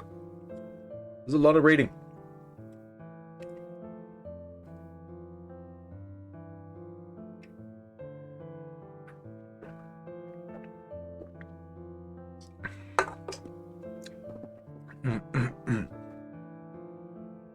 It was a sudden spark of inspiration that guided me to begin fabricating corpse photos about a year ago. I can never quite recall exactly what it was that spawned the idea. Sometimes I get close to remembering, but the recollection dances at the edge of my mind and slips back into the darkness. Regardless, I ventured down a dark and dangerous path. I built Corpse Girl's website and invited strangers to request the deaths of people they knew. It was a sales tactic, simply a way to encourage users to submit images. I had no intention or means of ending lives. Little did I know the true power I wielded. I only intended to create corpse photos and send them to people for fun. I wanted to startle and scare some unsuspecting fools. It would be a lie to claim that I didn't get off on it. The thought of people shrieking in fear at the sight of their own corpse was more than delicious. It sated my budding lust. It filled a dark hole in the depths of my soul and gave me purpose. Never in a million years did I dream that one of my corpse photos would result in the death of another human being. I'll never forget her name, Ruri Hatano. 20-something, slim, gorgeous, eyes that took my breath away the moment I gazed upon her portrait. She was the first person to make me feel bad about crafting hoax photos, the only person to make me feel bad about it. But I did it anyway. Corpse Girl never rejects a request. It's her, my conviction. I forged a beautiful rendition of her death, thanks to some rather macabre source photos obtained via the database of the deceased. I strung Ruri's corpse up in a field like a ghoulish scarecrow. The photo was incredible. It's my fifth or sixth time a user of Corpse Girl's website requested a death. Ruri Hatano died just hours after receiving her photo. I don't know why. I don't know if she killed herself or if someone murdered her. But I know one thing. Ruri Hatano's body, her real body, was found in a field, hanging like a scarecrow, surrounded by crows. Her eyes had been gouged out of her skull and her stiff fingers clutched her phone tightly. According to the news report, her phone displayed a familiar image, the very image I created of her corpse. When I first learned of Ruri's death, I was overcome with varying emotions. I felt sick, elated, disgusted, overjoyed, depressed, aroused. Had I somehow caused her death? Was Corpse Girl responsible for taking a life? Even though my hands weren't stained with blood, I still felt responsible. A lurid truth descended upon me at that moment. Corpse Girl held the power to end lives. And the more I dwelled on that fact, the more obvious it became to me. I began to feel that power pulsing through my veins, thrumming in my blood as my heart pumped and pounded within my chest. I can't explain how the power works, and I don't know why I have it. But somehow, the corpse photos I create can compel a victim to end their own life, or compel someone else to end it for them. Ruri died in the way that I envisioned. Her dead body matched the fake corpse photo I painstakingly crafted. I didn't even have to leave the safety and comfort of my apartment to ensure her death. Corpse Girl's power is real, extraordinary, and I vowed to exercise that power as frequently as possible.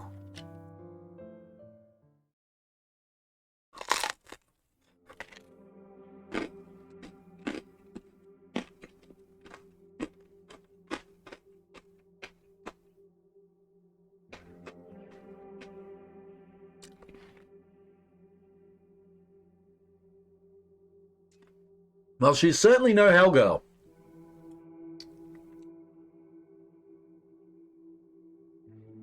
Ruri Hatano died last year. Since then, I've been chasing that rush, that thrill that comes with snuffing out a soul. It wasn't hard to grow the popularity of Corpse Girl's website after that incident. Particularly dark corners of the internet gobbled up the news with enthusiasm, and the site's own influx of visitors.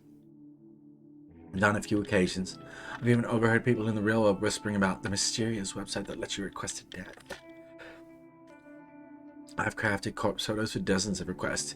Each photo is more convincing and realistic than the last, thanks to my ever-evolving skills. But none of my recent attempts have been successful. Not a single person has dropped dead since Ruri Hatano. I'm beginning to wonder if Corpse Girl's power has fizzled out. Or perhaps I never had any power to begin with. Maybe Ruri's death was simply a fluke, a morbid coincidence.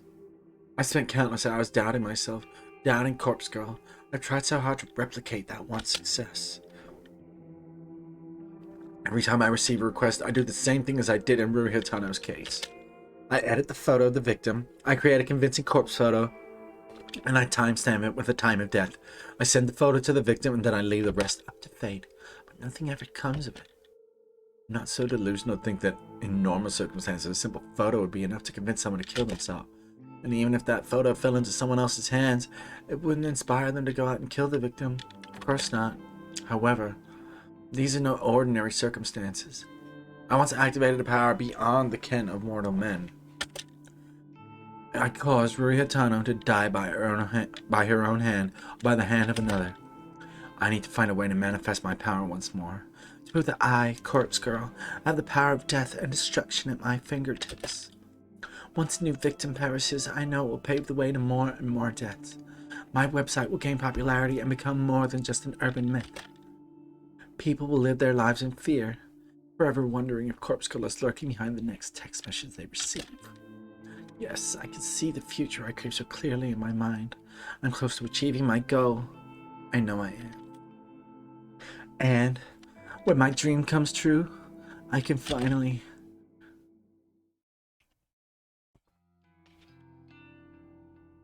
May 26th, Tuesday morning.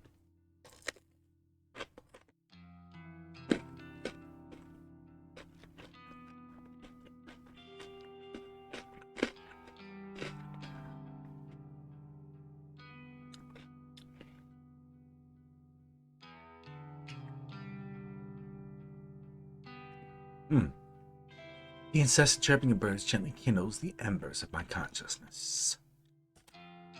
My heavy eyelids open to find my body contorted before me, legs splayed across the couch in the most uncomfortable position I can imagine. I groan and twist my torso, letting my spine pop and crack until the aches in my body drift away. I need to stop falling asleep on the couch. I'm so young, but I can't handle a night away from my comfortable bed. My eyes fall upon my open laptop laying on its side on the floor. The screen is blank, the battery drained. I briefly panic, hoping against hope that I save my work before falling asleep. I stumble on my feet, pick up the laptop, and charge toward the power outlet. I plug it in, boot up, revitalizing the mechanical beast and feeling a wave of relief as the whirring of the internal fan signified the breath of life. The screen flickers and bathes my eyes in harsh light. My eyes squint against my will, and I make out the image before me. The mutilated corpse of my latest victim.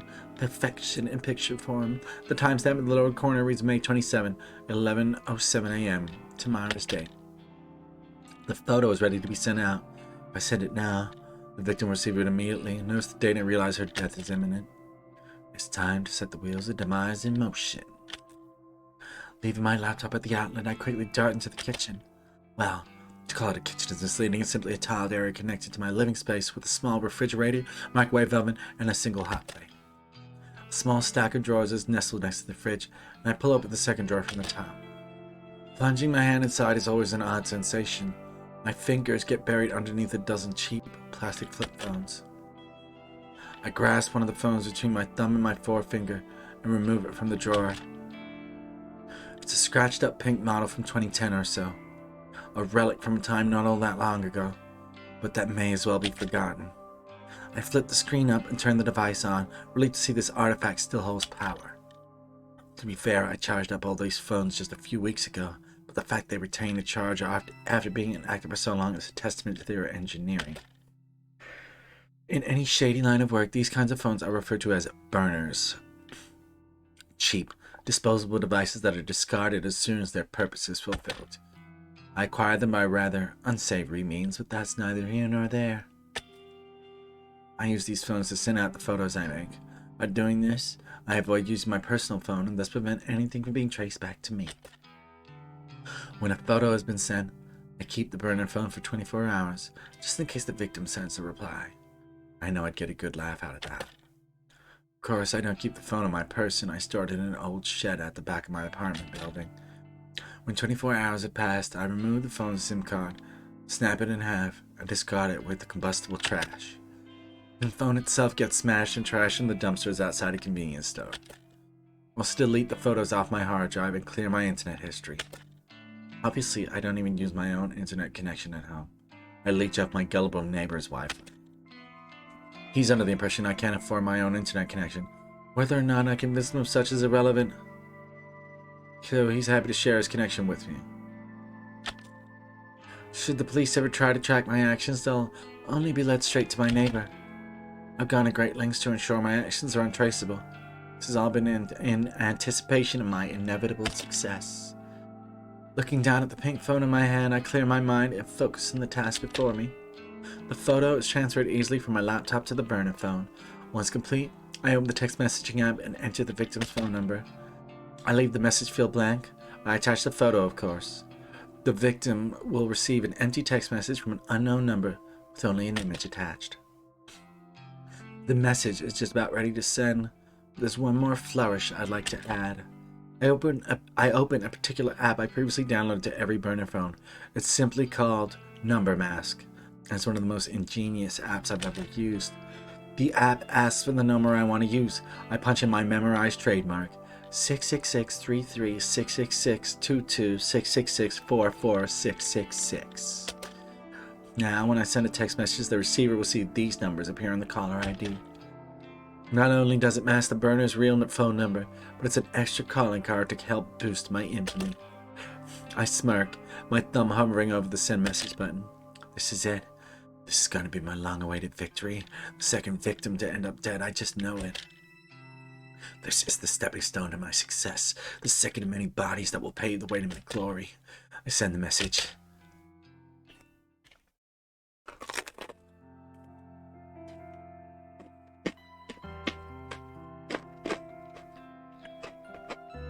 I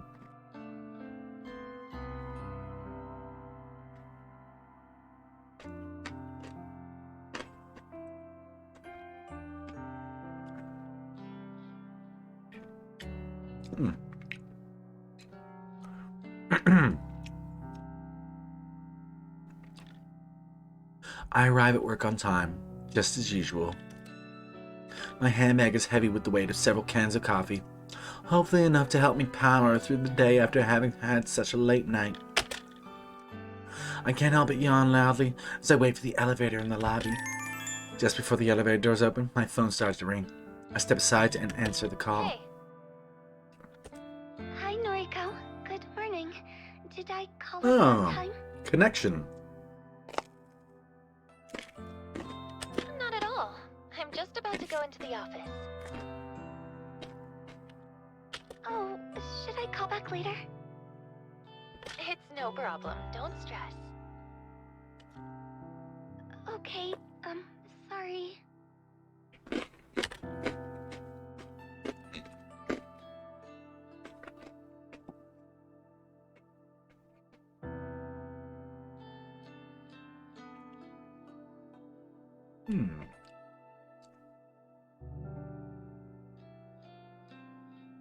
The nervous, apologetic girl on the other end of the call is Aoi Sato, an old school friend from back in the day.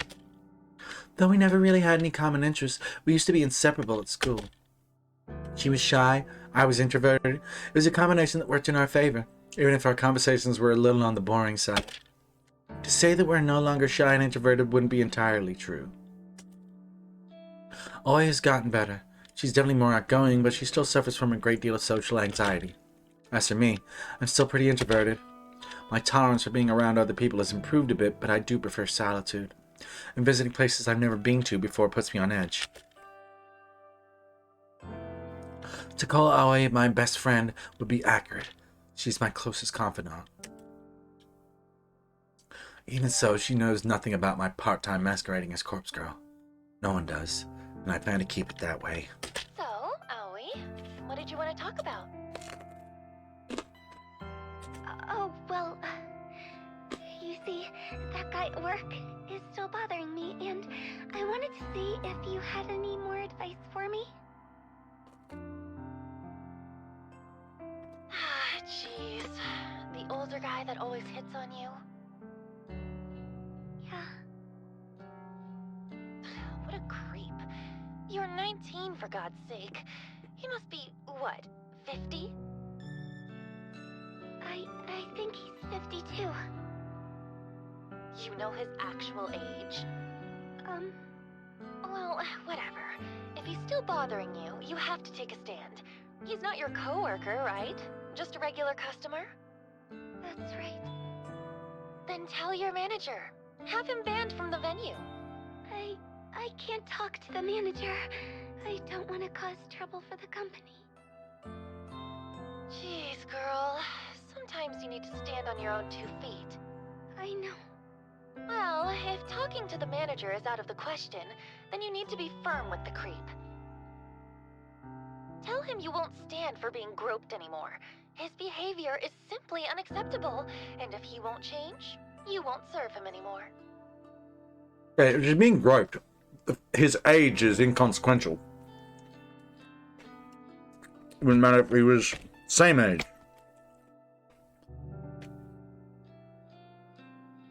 That ain't cool. Not cool. Not cool, bro. Not cool. He's scary, Noriko. I don't know if I can confront him like that. He's always drunk. Even before he comes into the place. I try not to serve him too much, but... Are you sure you can't quit that stupid job? Working at a maid cafe really doesn't suit you at all. I thought you wanted a government position. I do.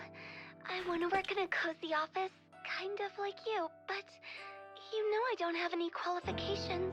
Why don't I see if there's anything open here? Maybe Shinya can help out. He got me this job, remember? Shinya? Maybe. He was always a nice guy, right? He's super nice. A stick in the mud, but a nice one. Noriko, don't be mean. Yeah. You want me to ask? Yes, please. If it's no trouble. It's no trouble. I'll talk to Shinya. Then maybe you can quit that crappy job and come work with me. Oh, that really does sound wonderful. Thank you, Noriko. I'd be so lost without you. Don't be silly. You're amazing, Aoi. Leave this to me. Thank you.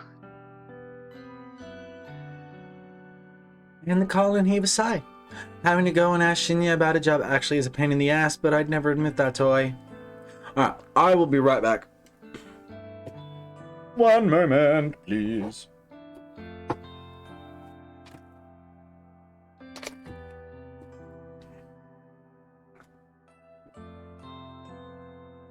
Hey, buddy.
I'm back, baby.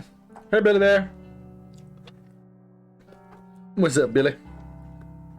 What's up? Hey, Billy. Hey, Billy. You good boy? You good boy? Yes, you are. You're the goodest boy. You are the goodest boy. You are the goodest boy. You are the goodest boy. Yes. Yes, you're the goodest boy. You're the goodest. The goodest.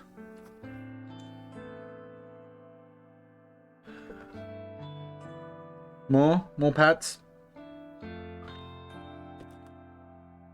I want to help the poor girl, I really do. I'd do nearly anything for her.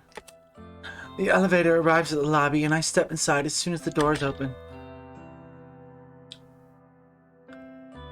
Good morning, Kurosawa. Good morning. Fujikawa. Good morning. Shinya takes me by surprise as I exit the elevator. Has he been waiting for me here? I wanted to catch you before we sit down to work. I sent you another friend request. Can you make sure you got it this time? Oh dear. Oh, yeah. Okay. Oh, Shinya. What am I supposed to do when he puts me on the spot like this? I try not to groan as I get my phone out and open up Noise. It's impossible to hide my screen from Shinya's piercing gaze. Well, what do you know? I have a new friend request. Oh, great. It worked this time. Go ahead and accept it, please. Yeah, sure thing. I hesitantly accept the request. A little fireworks animation pops up on the screen with a celebratory message about making a new friend. Celebratory message about making a new friend. Looks like we're officially friends now. So, can I call you Noriko from now on? I never cared much for formalities. I try to adhere to them in the workplace, but honestly, I don't care if people refer to me just by my first or last name, regardless of whether they're friends or not. That's fine. You can call me Noriko. Shinya's eyes light up. That seems to have made the boy happy. Thank you. Oh, you can call me Shinya, of course. Shinya. Hey, we've known each other since junior high, right? Shouldn't we have been on a first-name basis anyway? Yes, that's true, but we're in the office now, you know? It wouldn't do if you started working here and called me Shinya right away. I suppose. Anyway, I'm really glad we're proper friends now, Noriko. Maybe we can get a coffee sometime. I can't help but he's trying to push his luck as far as it will go. Any suspicions I had about him having a crush on me are now confirmed. I brush a stray lock of hair out of my face and smile as sweet as I can while I change the subject. Hey, actually, I wanted to ask you something. Are there any more temp jobs available here right now? Temp jobs, huh? Are you looking to pick up extra hours? No, not exactly. I'm asking for a friend who needs a new job. A friend of Noriko's. Well, let's see. We pretty much always have data entry roles up for grabs. Unless your friend wants something more interesting? Do they have any particular qualifications? Not really. Data entry is more than fine. Actually, you already know who I'm talking about. Remember Aoi Sato? Aoi Sato. Yes, I think I do remember her. That really shy girl from our school days, correct?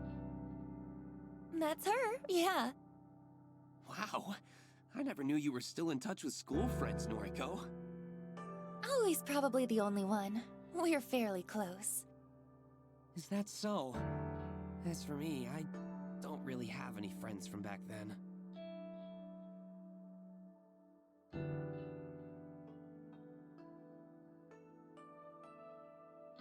Shinya's heartbreaking confession does surprise me. Oh. What am I Oh, saying? shit! We're friends now. So I guess I do keep in touch with school friends.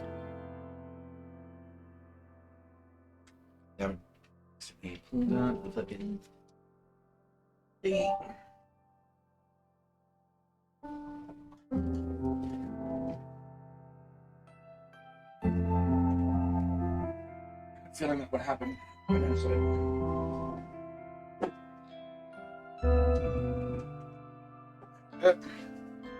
We're back.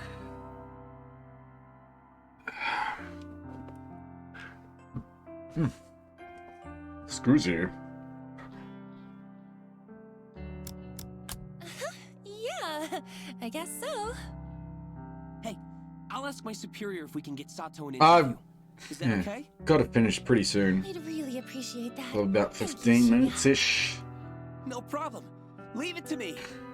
Hoping something interesting happens. He gives me an awkward salute before skipping away. Our little exchange has obviously made him pretty happy.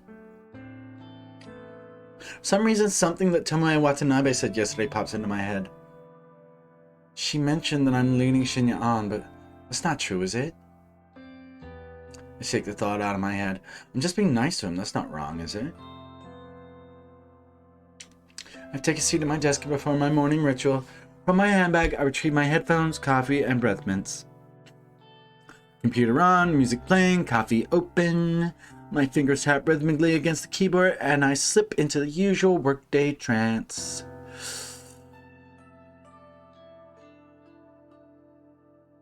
So, I see that you're connected with Shinya on Noise now, huh? Noise! My walk to the train station is interrupted by a familiar, grating Sounds like both of you are voice. getting on pretty well. And How did you? oh, of course, Tomo and I are already friends on Noise. Except Shinya's request.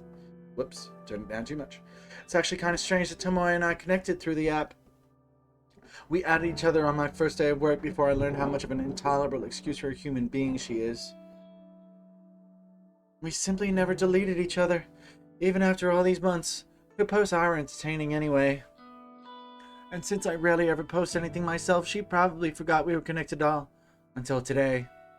Now look, don't get me wrong, you hear? I ain't actually interested in Shinya. Nah, I'm real happy for you both, Okay. But what I can't stand is a skank like yourself getting some while I'm over here all dry like a desert. Okay. What the hell are you talking about? What the hell? Yeah, It that. pisses me off that guys just sluts like you, and you barely have to put in any work. Meanwhile, nice girls like me gotta put in so much effort to even get noticed. You think all of this is just natural? I put so much effort into how I look, you know? And guys like Shinya don't even bat an eyebrow at me. You mean bat I- an eyelid, right? I can't even. Whatever, it don't matter. I'm sick of skanks like you getting everything for nothing. I just. Let me be honest I mean- with you. I'm not interested in Shinya, and I'm not trying to be with him. I don't chase guys, and it's pretty rare that they chase me. You've got me all wrong. You got me all wrong. Like I'd believe you. Do you spend your time chasing chicks then? That's not your business. But you don't have to worry about me pursuing Shinya. Tell you what, any guy at the office is all yours, okay? I'm not interested. Oh, is that how it's gonna be, slut? Oh! No one is good enough for you, but they're good enough for me? You're just like What does this all the bitch other want? girls. You think I'm worth being pitied? You think I need it? Well, I don't want your pity. You're nothing but a fake skank. Tamaya pushes forward, her bulk forcing me off the sidewalk and into the thicket of trees bordering the path. Oh! A blinding slap across my face comes out of nowhere. I'm blinded by white stars and my entire face feels like it's on fire. The strike is hard, sharp, vicious, happened so suddenly that I'm having difficulty processing it. I stumble, but my legs don't quite give out. My mind races, trying to put together what just happened. Tomoe hit me. Why? Why did she do that? There's a strange sort of disconnect in my mind. My body doesn't feel like on its own, like this isn't actually happening to me, but rather I'm watching it happen to someone else. Time seems to slow down and speed up. All at once, the slap replays twice in my mind before Tomoe's hand even leaves my face. I catch a glimpse of her furious expression, red and strained and overcome with anger. I hate you. I hate everyone like you. Don't pity me. The second strike connects with my chin and I flinch, my entire body paralyzed with pain. She hit me again? Stop! I hate you. I hate you! Tomoe's lost it. She's absolutely furious and I can't figure out what I did wrong. Her third attack is a curled fist aimed straight at my stomach. Through sheer luck and complete accident, I tumble backwards, narrowly avoiding the punch and instead landing on my rear.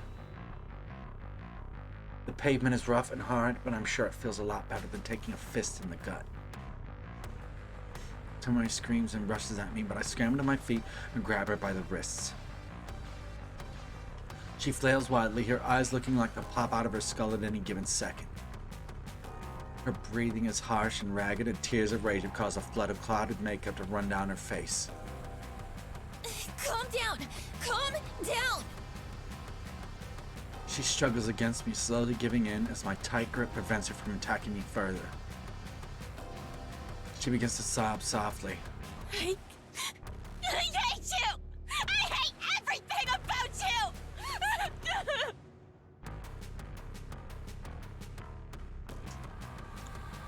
With a great pull, Tomoe frees herself from my grip. She steps away cursing and then runs past me. I blink in disbelief as she breaks into a sprint, heading in the direction of the train station. I raise a hand to my tender face and touch it gently. The stinging sensation is completely new to me. Never before have I been attacked like that. What the hell was all that about? I can't believe she hit me.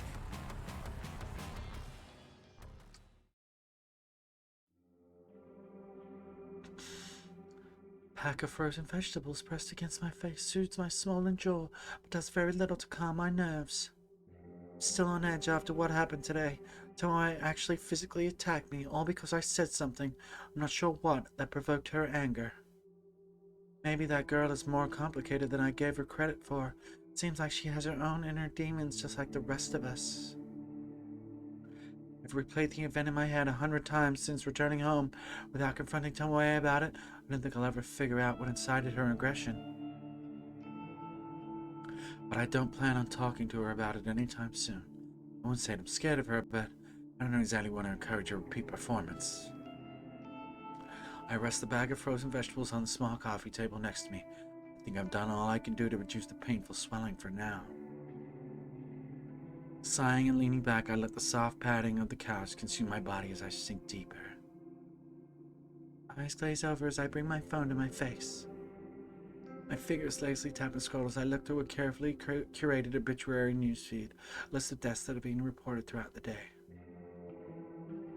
Using a set of handy filters, I narrow the feed down to include only women's death, the age range of 30 to 50, set the location to cover all of Japan.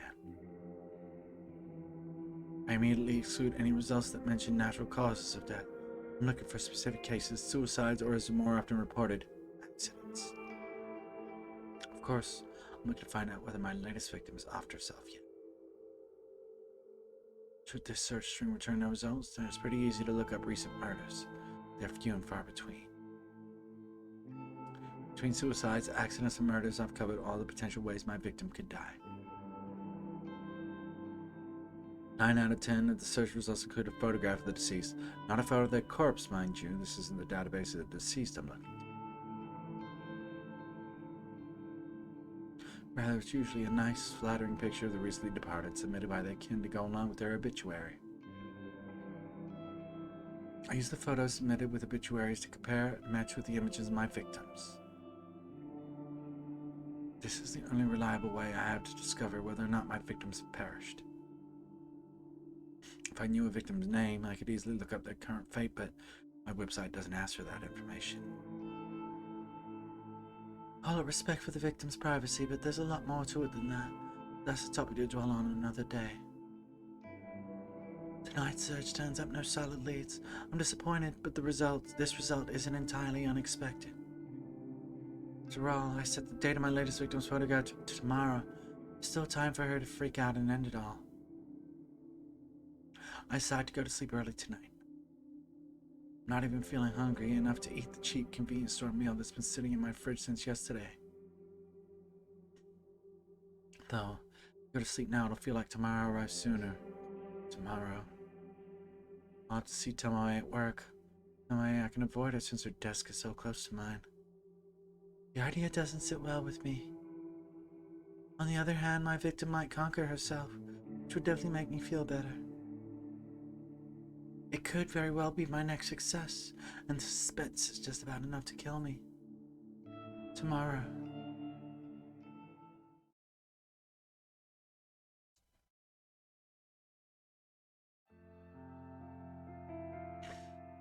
May 27th, Wednesday morning. My typing is hesitant and distracted this morning. My fingers falter, misstep, and tap backspace repeatedly. Oh, it's no longer on auto. This is no good. I can't focus on work while I'm staring at the top of Tomoe's head, popping up from behind a monitor a few desks away. Thinking my work playlist isn't inspiring me to pulverize the keyboard today. Normally I blast a perfect volume when a shot of caffeine is enough to carry me to the greatest heights of productivity. I press a finger down my pursed lips, trying hard to regain my focus. I absentmindedly noticed that I missed the edge of my top lip when applying lipstick this morning. Damn, I'm really out of sorts today. So I managed to apply some extra blush to cover up the faint bruising on my face. Might have overdone it a little, but it's better than looking like I just stepped out of a boxing ring. Good morning, Noriko! Boy, have I got some neat news for you! Neat news? How neat! I'm so absorbed in my own thoughts that I barely register Shinya standing in front of my desk. Noriko? Excuse me?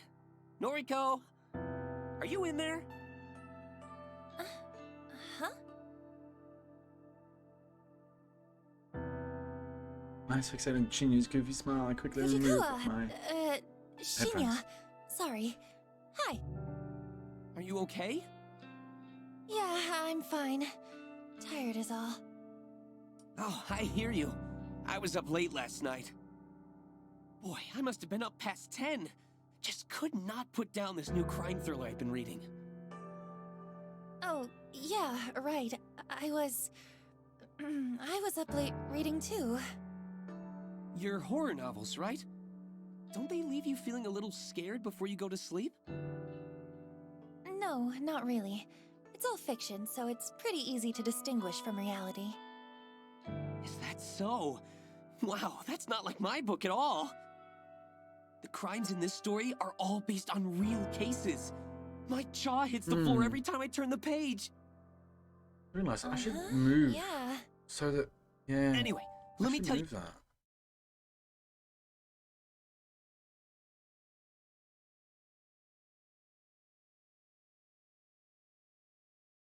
Yeah. All right. This. She doesn't even need the interview. That's how much the boss trusts me.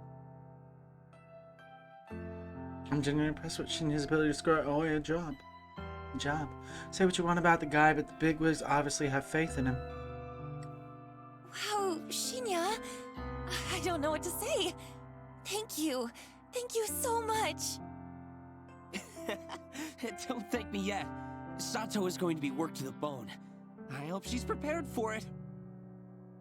Trust me, anything will be better than her current job. Really, thank you, Shinya. You came through for us here. Well, I'm just happy to help. Hey, Noriko, can I ask you something? Sure, shoot. Shoot? Oh, right. An expression. Sorry, I just remembered this case in the novel I'm reading, where a police officer shoots at a perp, only to... Hey, you, wanted to ask me something? Right. Are you friends with Watanabe? I blink a couple of times. Tomoe? You're on a first-name basis with her. Then you must be great friends. I mean, I wouldn't say... Listen, would you mind putting in a good word for me with her? I'm kind of interested in taking her out sometime, but I could never ask her myself. Stunned, gobsmacked, speechless. Shinya likes Tomoe. I thought he likes me. Is my intuition wrong? I wonder if the clues have been in front of me this whole time. What else haven't I been seeing? Noriko? What do you say? Shinya, look. Honestly, I'm not really friends with Tomoe.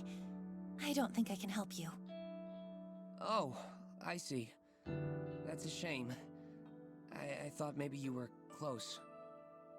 Darn. I guess there's not much to be done, is there? Even after I helped you and Sato out and all. What are you trying to say? Is he seriously trying to kill me? I had to hand it to him. I didn't think he had it in him. Well, I suppose you can just tell Sato to start work on Monday morning.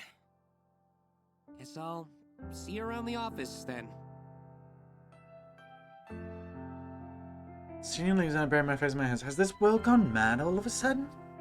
Shinya likes Tomoe, not me.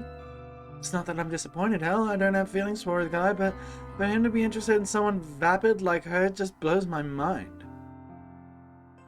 At insult to little injury, Tomoe assaulted me yesterday. He has a vicious, violent side to her that Shinya doesn't know about. He could be in real danger if he pursues her. I'm completely unable to process what I should do. Shinya's got a job, and I'm truly thankful. Do I feel like I owe him one? Should I ask Tomoe out for him, or warn him about her? I need to clear my head. I decide to step away from my desk and visit the restroom.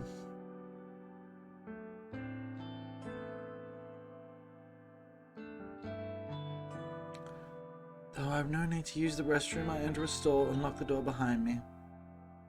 Sitting on the toilet's closed lid, I lean back and exhale. I'm getting too caught up in office drama. That's what the issue is. It's unlike me. I'm supposed to be stoic, unflinching. It's my ideology, my entire identity. My emotions are better locked away than stitched on my sleeve. I'm Corpse Girl, for crying out loud. My purpose is bigger than all of this. I'm destined for greatness. The day will come when people fear my name, right? I shake the doubts from my mind and pat my cheeks. I'm doing all of this for the right reasons. I know I am. If I start doubting myself now, I'll never see my mission through. An unfamiliar jingle rings out to the restroom, echoing off the walls. It sounds like a phone alert, but where did it come from? It takes me a few seconds to realize I have my own phone in my hands, and it's vibrating incessantly. I must have grabbed it subconsciously from my desk when I stood up. The screen is lit up, and a message reads, "One new article matches your custom filter. Dead body lol."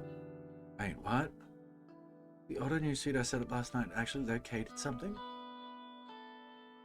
I hurriedly unlocked my screen and opened a certain app. The same app I was trawling through last night looking for obituaries. A little unread mail icon sits at the top of the screen, blinking and practically shouting for my attention. I hit the icon and read the information presented to me. Article posted online today, 11:22 a.m. Keywords found 3. Miss accident, numerical data range 30 to 50. Image data found, yes. Wednesday, May 27th. Miss Akane Tsurumaki, 36 of Chiba Prefecture, was pronounced dead this morning at a personal residence at 8:38 a.m. The chief coroner reports that Miss Tsurumaki was involved in an accident resulting in self-asphyxiation. Miss Tsurumaki is survived by her husband, Mr. Goro Tsurumaki, 42, and their daughter, Miss Fu Tsurumaki. A funeral service will be held on Friday, May 29. View image attachment. I hardly tap the button and I gasp as the image loads. It's her. The photo. It's unmistakably the same woman. Plain features, little makeup, no signs of a personality. Akane Tsurumaki, the latest victim to receive a photo of her own corpse. My breathing stops all of a sudden. Gasping for air, my cheeks are on fire, my fingers numb. I did it. My meticulously crafted photo caused this woman to end her own life. An accident resulting in self-asphyxiation, meaning died by suicide, strangled herself, or held her head down in the bath. The news never reports anything as a suicide. It's such a taboo topic in this culture. Everything is always an accident. All this time I've been trying to compel somebody to kill themselves. My corpse photo is constantly becoming more and more elaborate, more and more convincing and realistic. Now somebody's died again. Because of me. Because Corpse Girl. I was right all along. I do possess power. I have the power to end lives through my work, my art. I've known it all this time, and I've finally proven it. Ruri Hitano's death planted the seeds of belief in my mind. The belief the corpse girl is more than a mortal being. Now Akane Tsuramaki's device has caused those seeds to bloom and blossom into pure certainty. Corpse girl truly can end lives. It's a wonderful revelation that relieves my turbulent mind. However, I can't have fingers to scroll back up to reread the obituary. My hands aren't functioning, my legs dangle lifelessly from the toilet seat. My coffee from this morning is working its way back up to my throat. I feel the sting of tears in my eyes, sweat trickles on my forehead dripping down my uncharacteristically thick makeup. All of a sudden, I can't breathe. My lungs refuse to take in any more oxygen. I panic and fall forward, miraculously slamming my hands into the stall door to prevent my head from colliding with the floor. My nails scrape against the door's enamel pane, peeling chunks of green from the surface as I slide down, down, and down until my head rests uncomfortably on the damp tiles.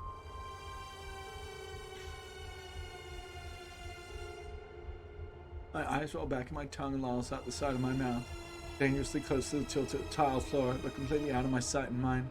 I taste foundation and blush, a little bit of sweat, but nothing at all as the still air envelops my taste buds. My photo killed that woman. That woman killed herself because of my photo. My photo killed that woman. That woman killed herself because of my photo. My woman killed that photo of herself because of that photo of the woman who killed herself in the photo. My eyes begin to regain their focus and my stomach turns, heaves and shakes, and warm coffee spills from my lips as I try to smile, but only manage to gurgle. Gritty paint underneath my fingernails has a rough texture that I don't like very much. I feel queasy and ecstatic at the same time. It's a horribly wonderful feeling that I could do without. So much for stoic, unflinching Noriko. Remember stoic, unflinching Noriko? This is her, on the bathroom floor, her lungs working once more, and her breath ragged and gasping, sucking in air like a mosquito sucks in blood. This is Noriko. Noriko with her grandiose fantasies of death and killing people without having to kill them at all, without having to leave her apartment because the outside world is scary and there are people out there probably trying to kill her. This is Noriko, me, little me, acting tough and fearless when I'm crying on the inside. Always sad, always miserable, always lying on the bathroom floor with my fist clenched and my phone resting in a puddle and my life slowly spiraling out of control. This is me. I did this. I killed that woman. She had a husband and a daughter, and some random person requested I kill her. So I did. She probably didn't do anything wrong. She looked boring. She must have just rubbed somebody the wrong way. Maybe she didn't even know what she did. It's like I rubbed Tommy the wrong way and didn't know what I did, but Tommy slapped me twice hard and it hurt, and must have hurt that woman too when she strangled herself and killed herself. Killed her. I directly killed her with my indirect actions. She's dead now, and I'm alive, and I'm still here lying on the bathroom floor of the 14th story of Shinjuku's Temujin office building, and I have pain underneath my fingernails. I know I was going to start work here on Monday. I did it. I killed her.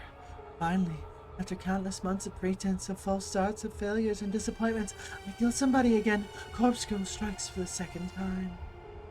And above all else, above this crime and muck on the floor and the tingling feeling underneath my fingernails, above all of that, this feels good.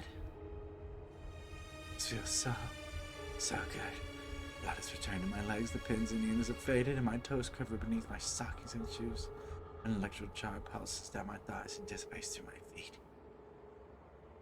I manage to plant two hands firmly on the tiles and push myself up onto my wobbly knees.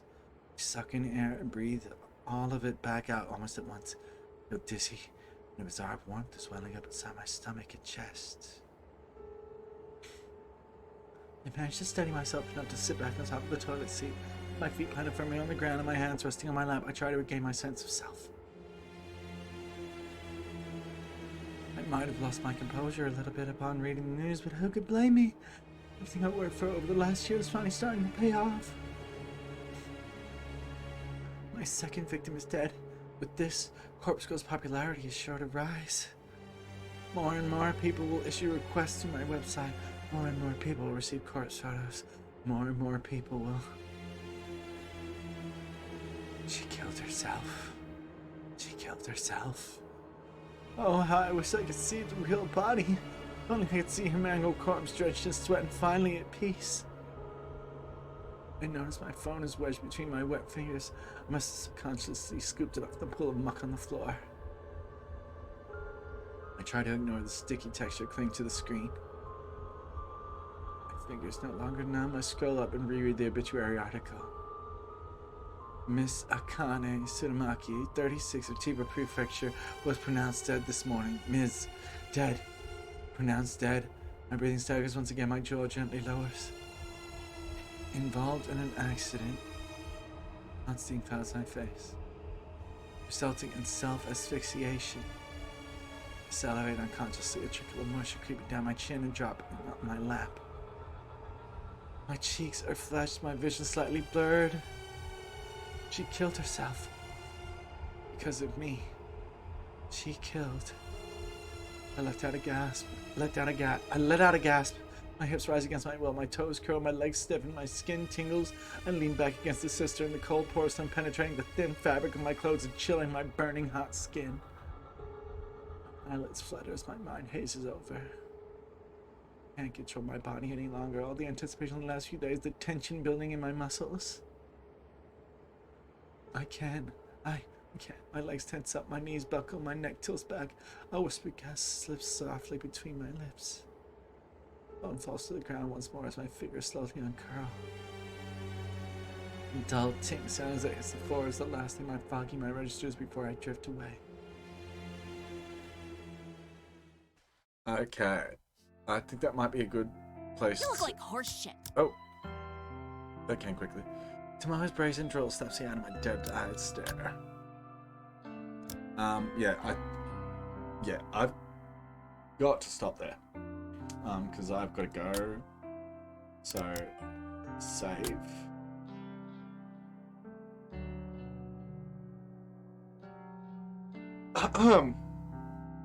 Yeah. So, we saved.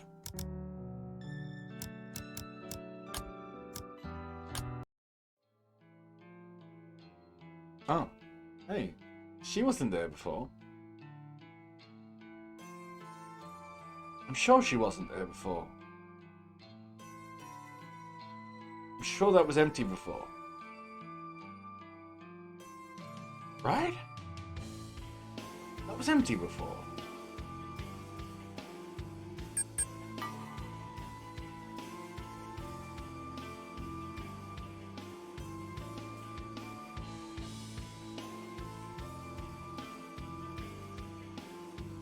Oh. I have to check back on the thing and check that I'm not crazy. I mean, I am crazy, but I might not be wrong.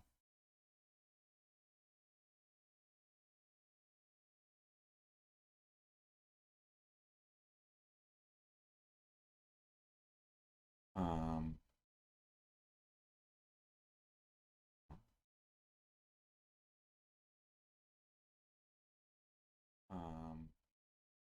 no, hold up. See that video.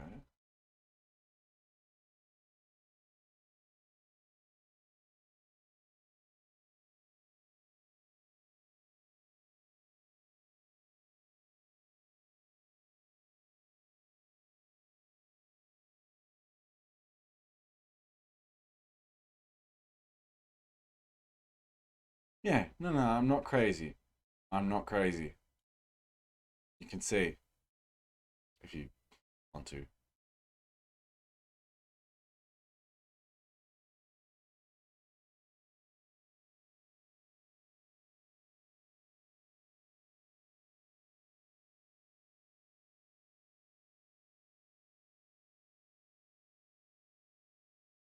Come on, show the thing. You should be showing. There. See? I'm not crazy. She wasn't there before. Alright? She was not there before. So I'm not crazy. Cool. Just had to clarify that. Anyway, I've got to be off. Thanks for watching, anyone who has been watching.